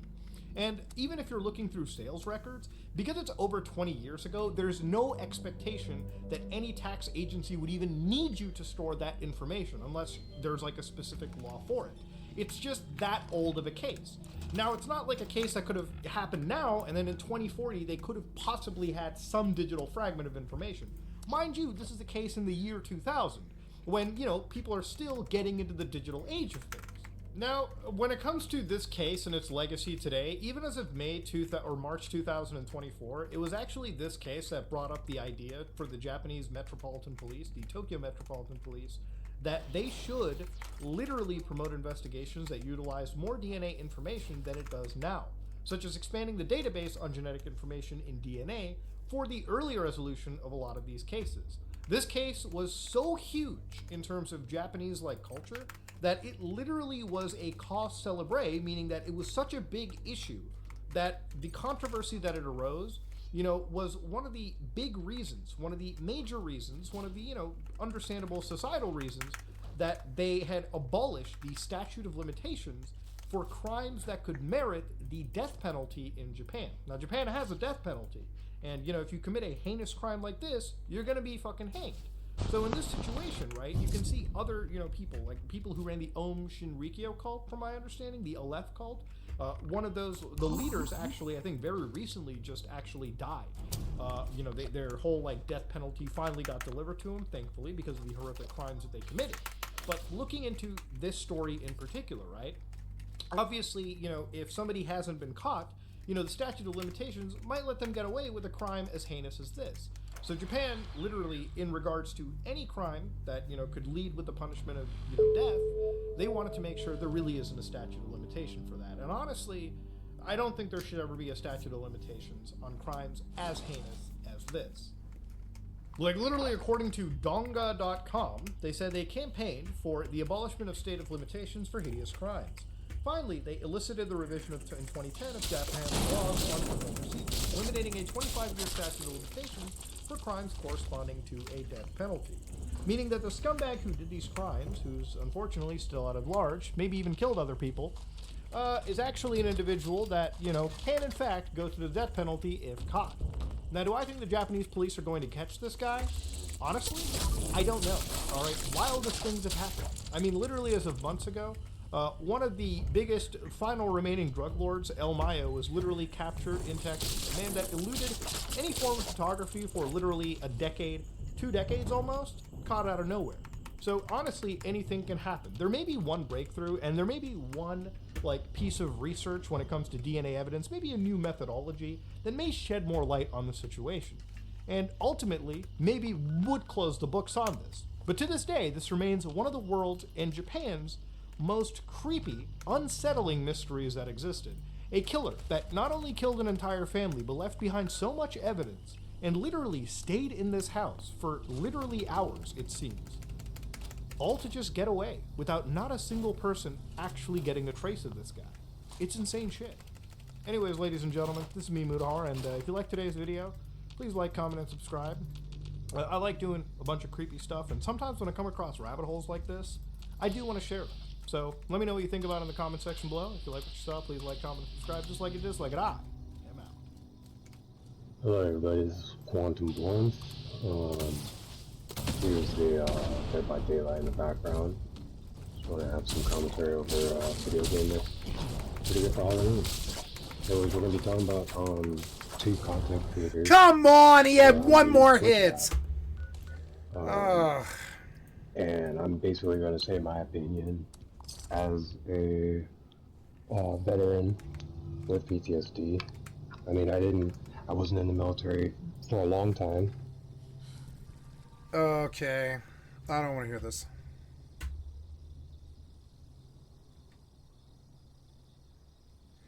There's Voidzilla with Trump crypto coin. Living in the Rust gas station bathroom. Oh my god.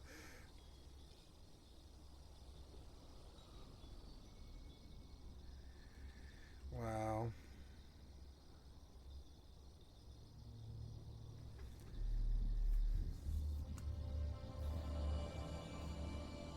Oh, here's a Wendigoon.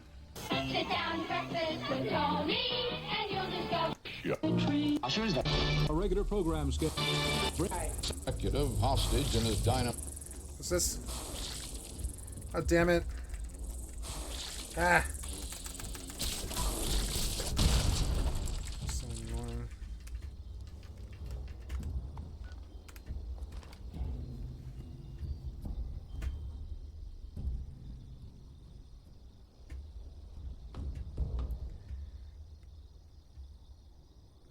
Maybe I'll go back to 2560 by 1440 in the morning.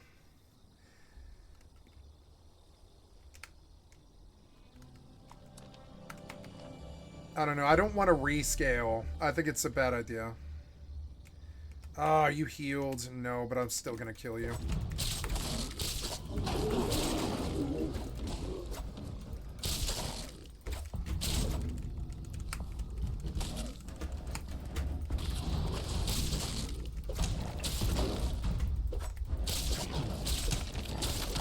Ah, you're so annoying.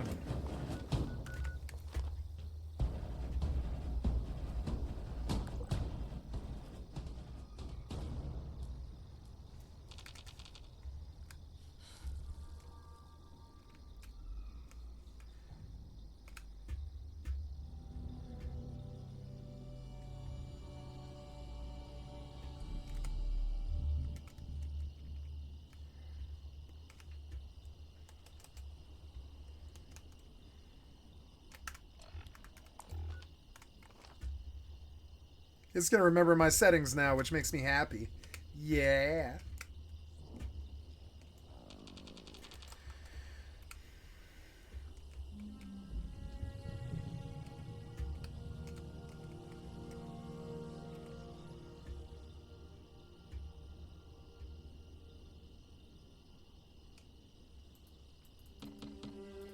Wendigo? Oh no. Uh-oh.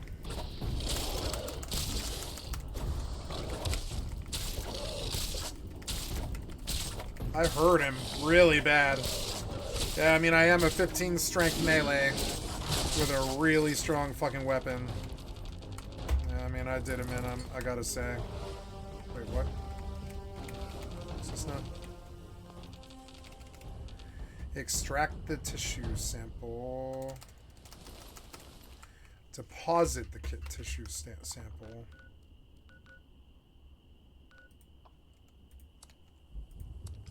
Nice. I might rig department. Tony Karitsis and the Dead Man's Line. The shotgun hostage trap. Uh-oh. I've got a 12-gauge sawed-off automatic shotgun. I've got a dead man line on the trigger.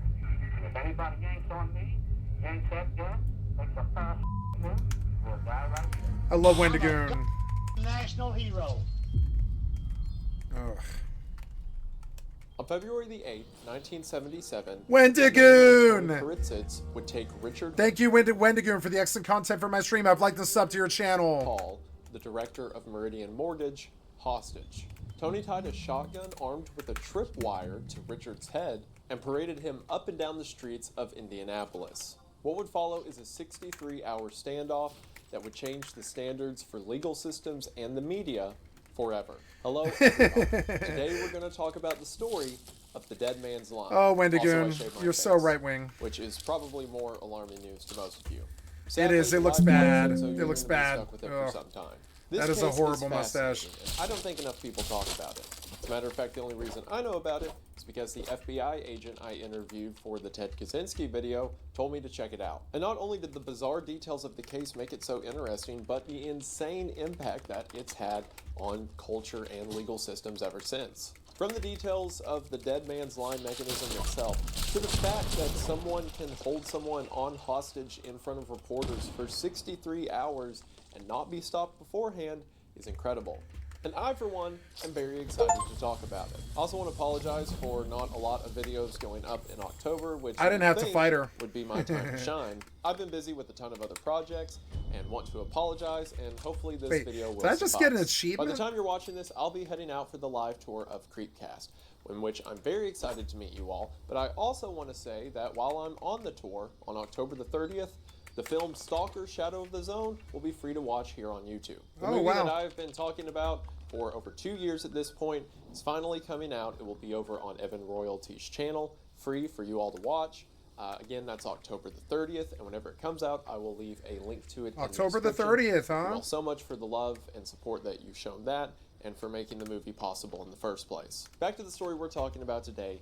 The Dead Man's Line has a lot of moving parts and a lot of things I'm excited to talk about. And if you're excited to hear about it, then stick around after the ad as we talk about the kidnapping of Richard Hall at the hand of Tony Karitsis.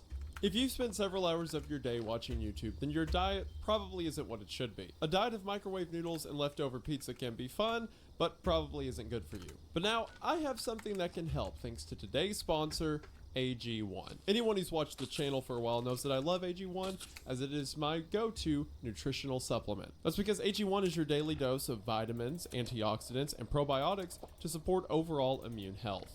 By combining things like a multivitamin, a probiotic, a blend of nutrient-dense superfoods, and ingredients like vitamin C and zinc, AG1 is the easiest option for nutritional help because instead of being a bunch of different pills and doses you have to take every morning, it is instead just one drink. And AG1 is incredibly easy to make because with only 8 to 12 ounces of water and a spoonful of AG1, you're good to go. The biggest thing I noticed when I started drinking AG1 is my daily energy improved. I used to be awful about needing to take naps midway through the day, but with AG1 and obviously in combination with things like exercising and eating right, I noticed that I had the energy to get through my day. Now, I'm not saying that AG1 is some miracle cure that's going to immediately make everything better, but what I am saying is that the natural energy you get from these nutritional supplements is much, much better than whatever you're doing to yourself currently. I'm looking at you who's dosing on caffeine constantly every day and keeps wondering why they have headaches.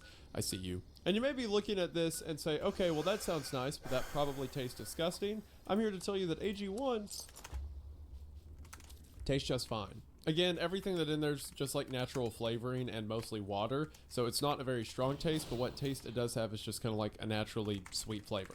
So if you're interested in starting your day off right, there's never been a better time to get in on this offer. That's because right now, if you head to the link in the description or scan the QR code at drinkag1.com/Wendigoon, along with your order of AG1, you will receive 2 free gifts. That includes 5 days worth of AG1 in their convenient travel packs, which means you get 5 bonus days of your AG1 on the go, as well as a bottle of vitamin D3 and K2. Just put a drop of this in your AG1 or your coffee or whatever else you drink in the morning to get even more of the nutrients you need. Again, that's drinkag1.com/Wendigoon at the link in the description or the QR code to get in on this incredible offer today. Thank you all so much for watching the ad. Thank you so much to AG1 for sponsoring the video. It really does mean the most.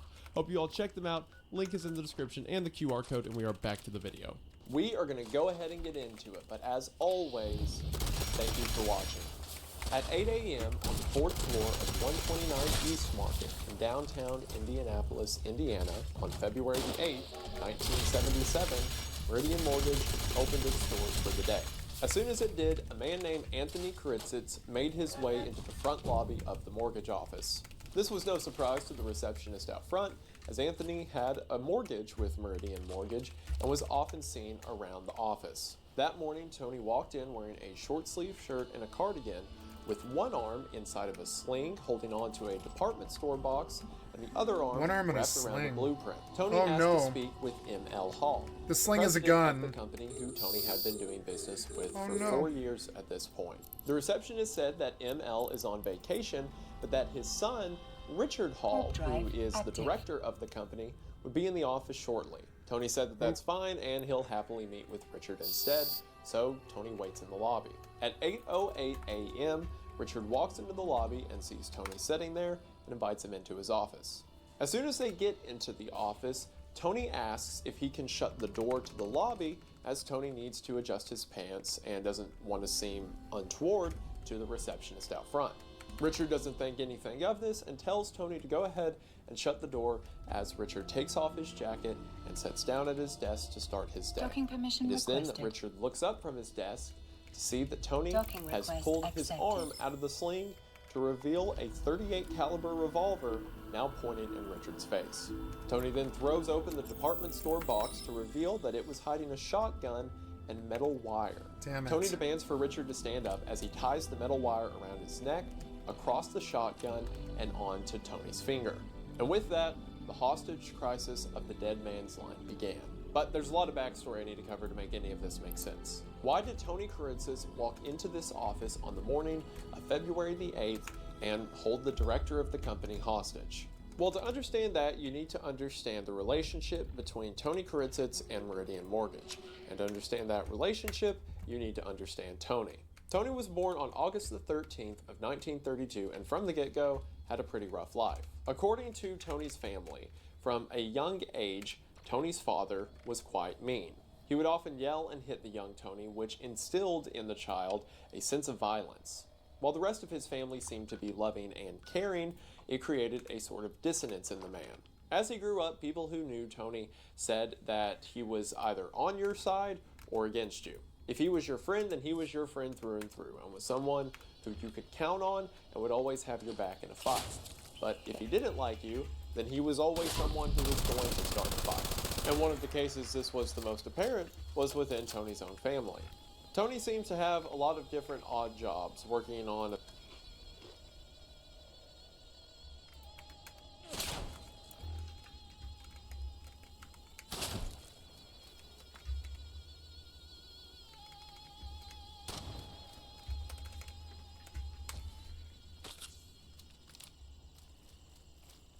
Oh.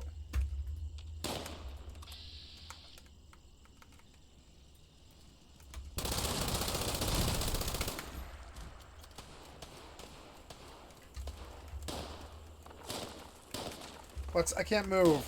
Can't move, can't move. Can't move, immediately can't move. No. Ugh. Ah!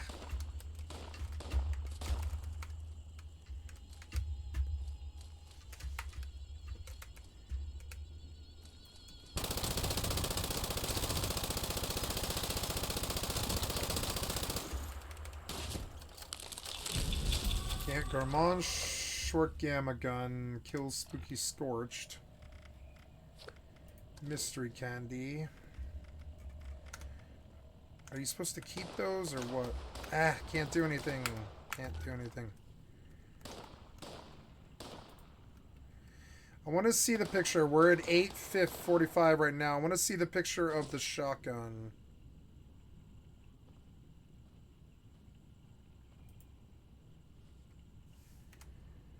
There it is.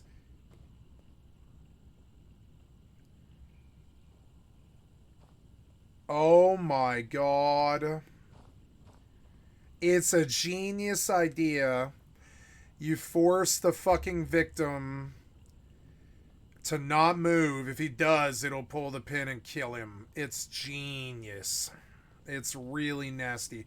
I want to go back and have him talk about what he did. Tony needs to adjust his pants and doesn't... I have to pee. I'll be right back. I can't believe he does this. This is insane. I've never heard of this. Oh yeah, these things might attack me while I'm AFK, huh? I think I'm like done here. I got whatever like valuable thing I was gonna get. The spooky candy bag or whatever it is. Like, what is that? Is that something I missed?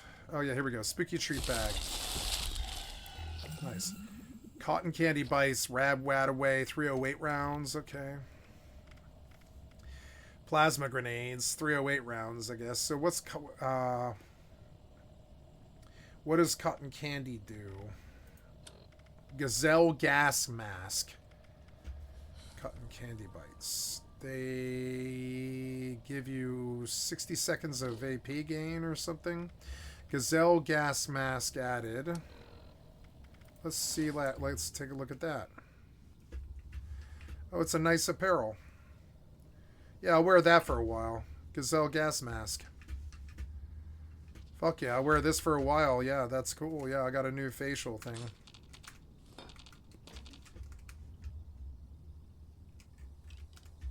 You know, I don't remember how you... Oh, yeah. There. I'm like, why can't I get a better view there?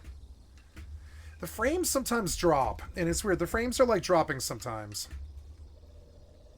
It's a very complex scene.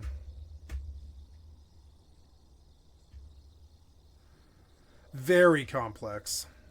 Oh, shit. Fuck. Ooh.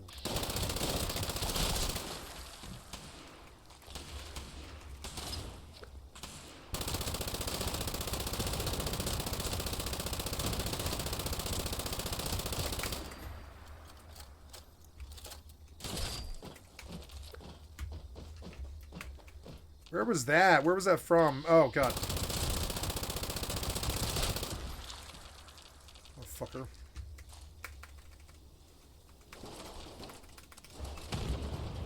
Whoa. Oh, yeah? You want some? Alright. You can have it. You can have it. You can have it.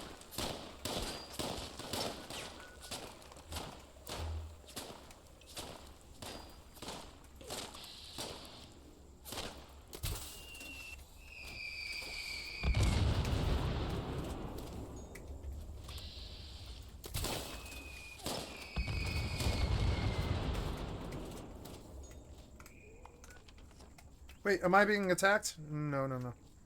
Somebody else. Oh, wait. People are all around me. People are around me.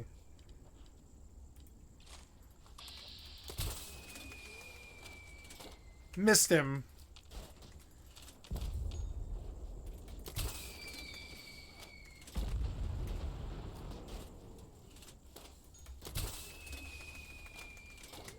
Missed him. Damn it. It's too far. I love fucking tossing mini nukes.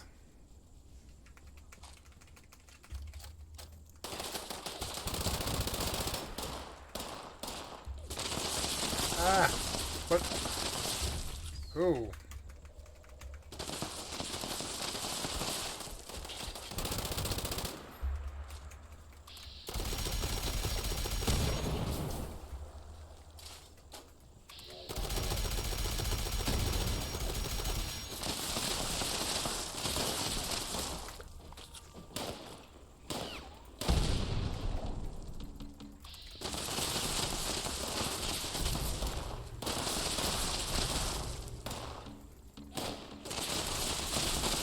Fire, damn it! Fucking fire the fully loaded weapon! Ah, you're so annoying. Fucking so annoying.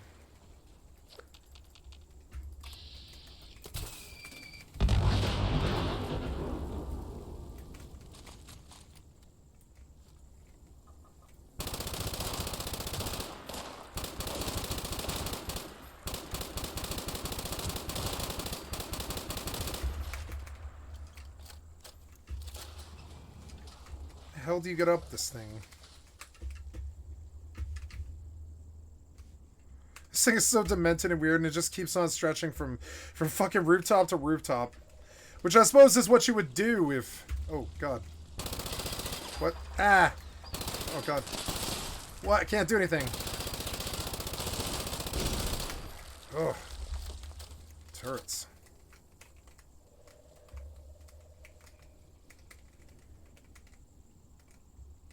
Ouch. Oh. Stepped on nails. Oh, the fuck was that? Ooh. Fuck was that? Nothing. There's like nothing here.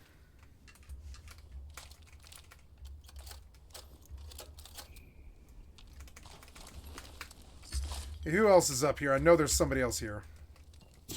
What was that? Ooh. Jesse the Hook, huh? Oh yeah, you're low health? Jesse the Hook. Sorry. Guess I got you with the daisy cutter. Fuck was that?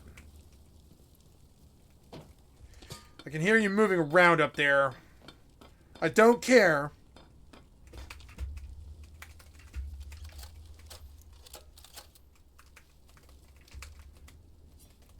Oh, what? Oh, okay. Yeah. Must you stand on me and like kill my mobs? Murd.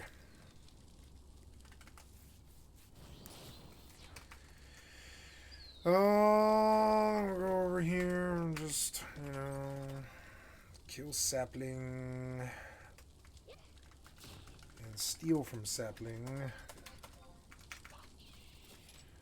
Oh, never mind. Bag of grain seeds.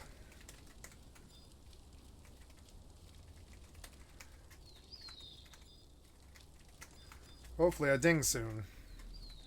Then I could just take prison powder and sneak oil and just go all the way to Juno. And just...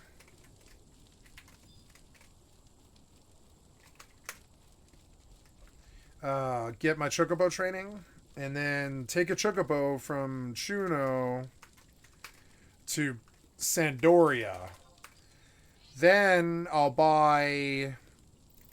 why no sneak attack, damn it. That's alright. Then I'll buy an entire inventory of million corn. Oh god, how am I going to do that? I'll have to go home to Bastock first. Whoa! Whoa! What the fuck was that? Whoa! Whoa! That was thrown like it was a human. What the fuck was that? Who was chucking nades up here like that? The fuck was that?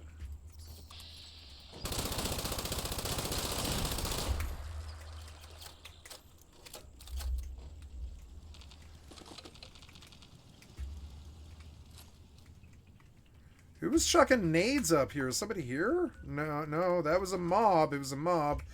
The fuck chucked like 3 nades in a row like a mob. Look at this fucked up clown painting. It's actually pretty good.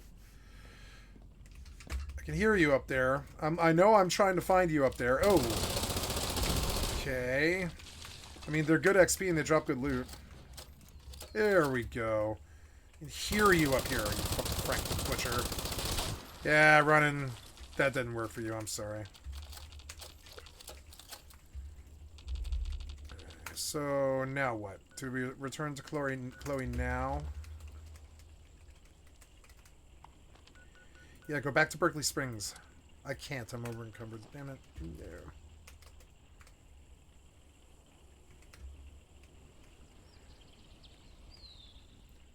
I like Berkeley Springs. I think it's a cool place. Fun.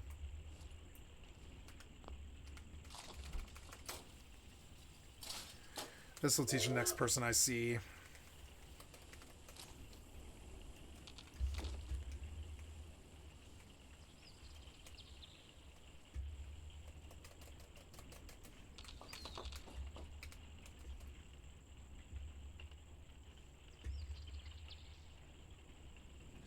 Can you register now? No, you're like fucked up. You're annoying. Alright, well... Doesn't Berkeley Springs have, like, a thing? No. Huh? Okay. I'll just exit out of the town, then. I think I'm done for today. This was enough Fallout 76. I will go to New World now. Oh, maybe there's like a thing in here. Oh, there's that, but I don't want to store all that. I want to break stuff.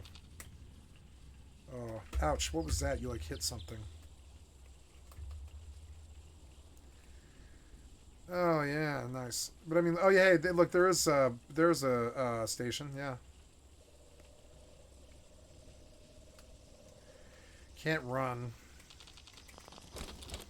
I didn't pay for the game. I'm not paying for the game right now. So I'm over encumbered because I don't have my breakdown thing, but that's alright. Yeah, why not just sell all of it, frankly? Give me my daily caps.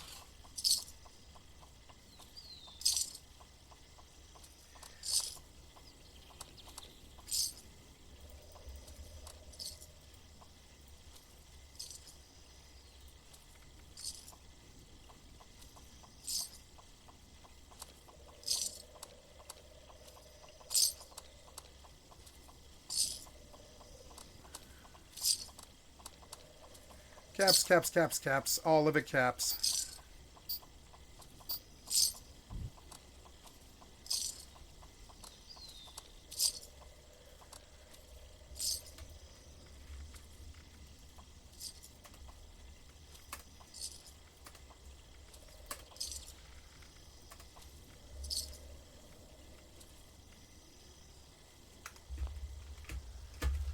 Alright.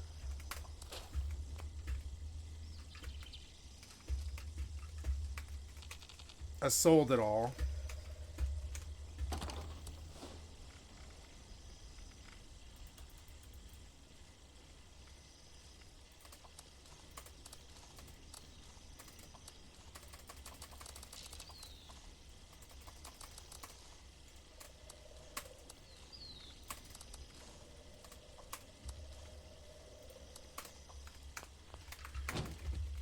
Okay, cool.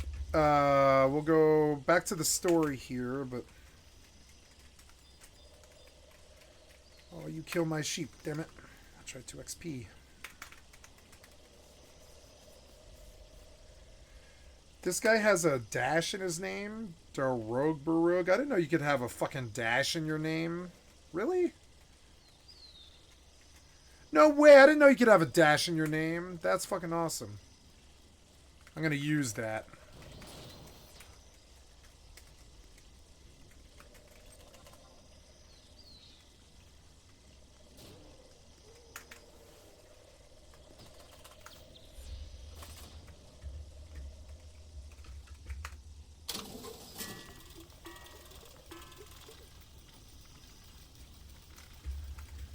No, we're good. Frames are doing good. On Ultra and all that stuff in 4K. Yeah. Maybe I should go back to 25 by 60 by 1440 and just rescale to 1920 by or 1664 by 936. And yeah, and I could just go back to 1440p tomorrow. It'll give me a resolution bump, and then I can run like their interesting thing.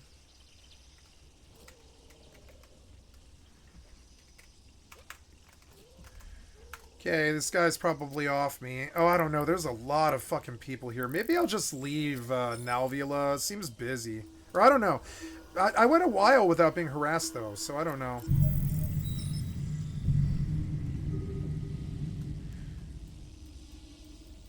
Oh, there's a fucking ship. Yeah, let's get the fuck out of here, huh? We'll go to Otella. Warp drive active. Their whole fucking fleet, nobody tackled, huh? Alright, well. Yeah, I mean, why bother, honestly? Look at it, they're all fighting. No wonder. This place is dangerous for me right now.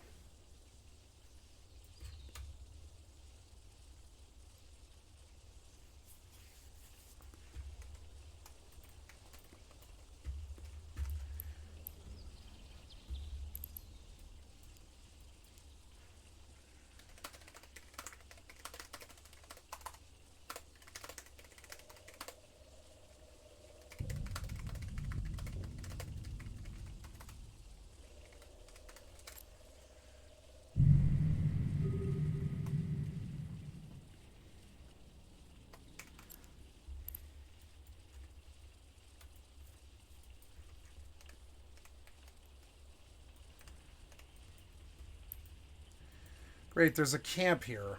Now, they don't know that I'm here. There's a magnet and an heiress. And there's people coming in. I don't want them to see me yet. See this shit? They're all jumping in. This guy jumped out. It's safe now for me to jump safely. And I better do it before somebody the fuck else comes. Yeah. Warp drive active. Go, go, go, go, go, go, go, go. There's probably somebody sitting here right now, like, looking. I need to go. Yep. Bye.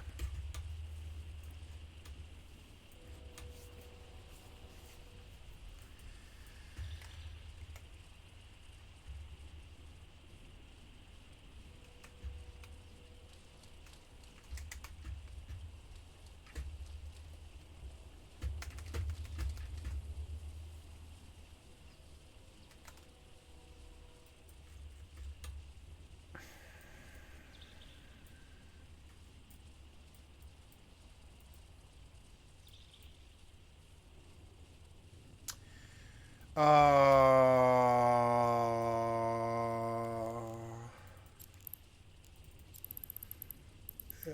take me out to Bez approach. Saturday night, and I haven't been ganked. I've been doing pretty good. I'm getting better at this now.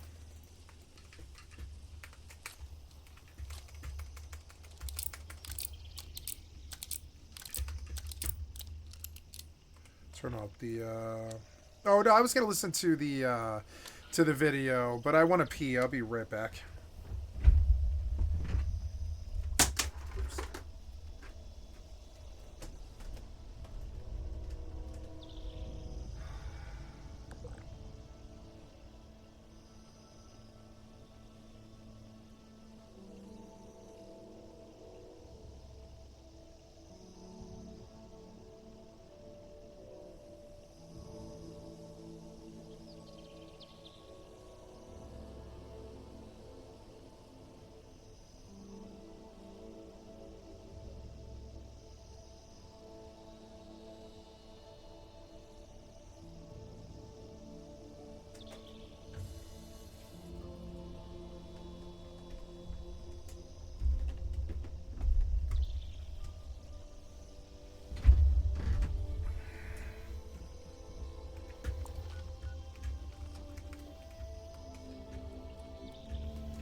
Cool. Wait, was there anything inside? No.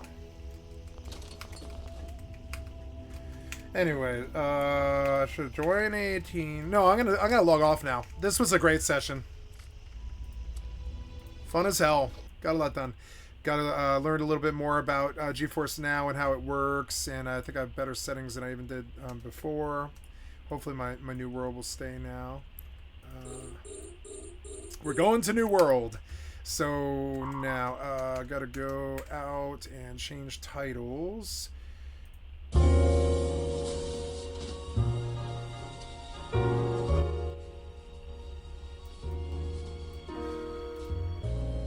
While I do the transition.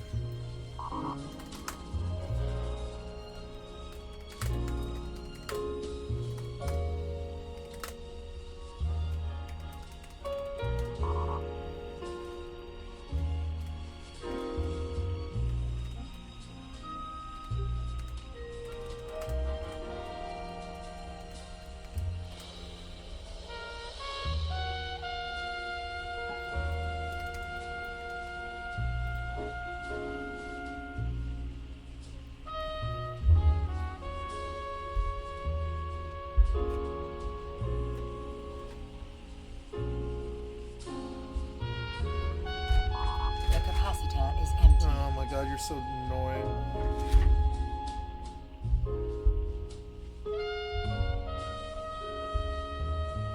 Sorry, I had to do something there.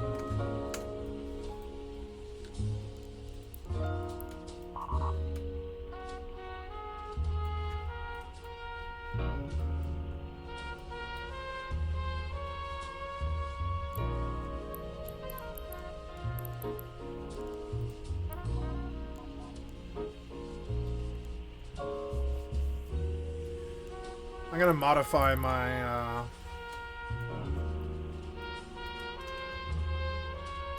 my design.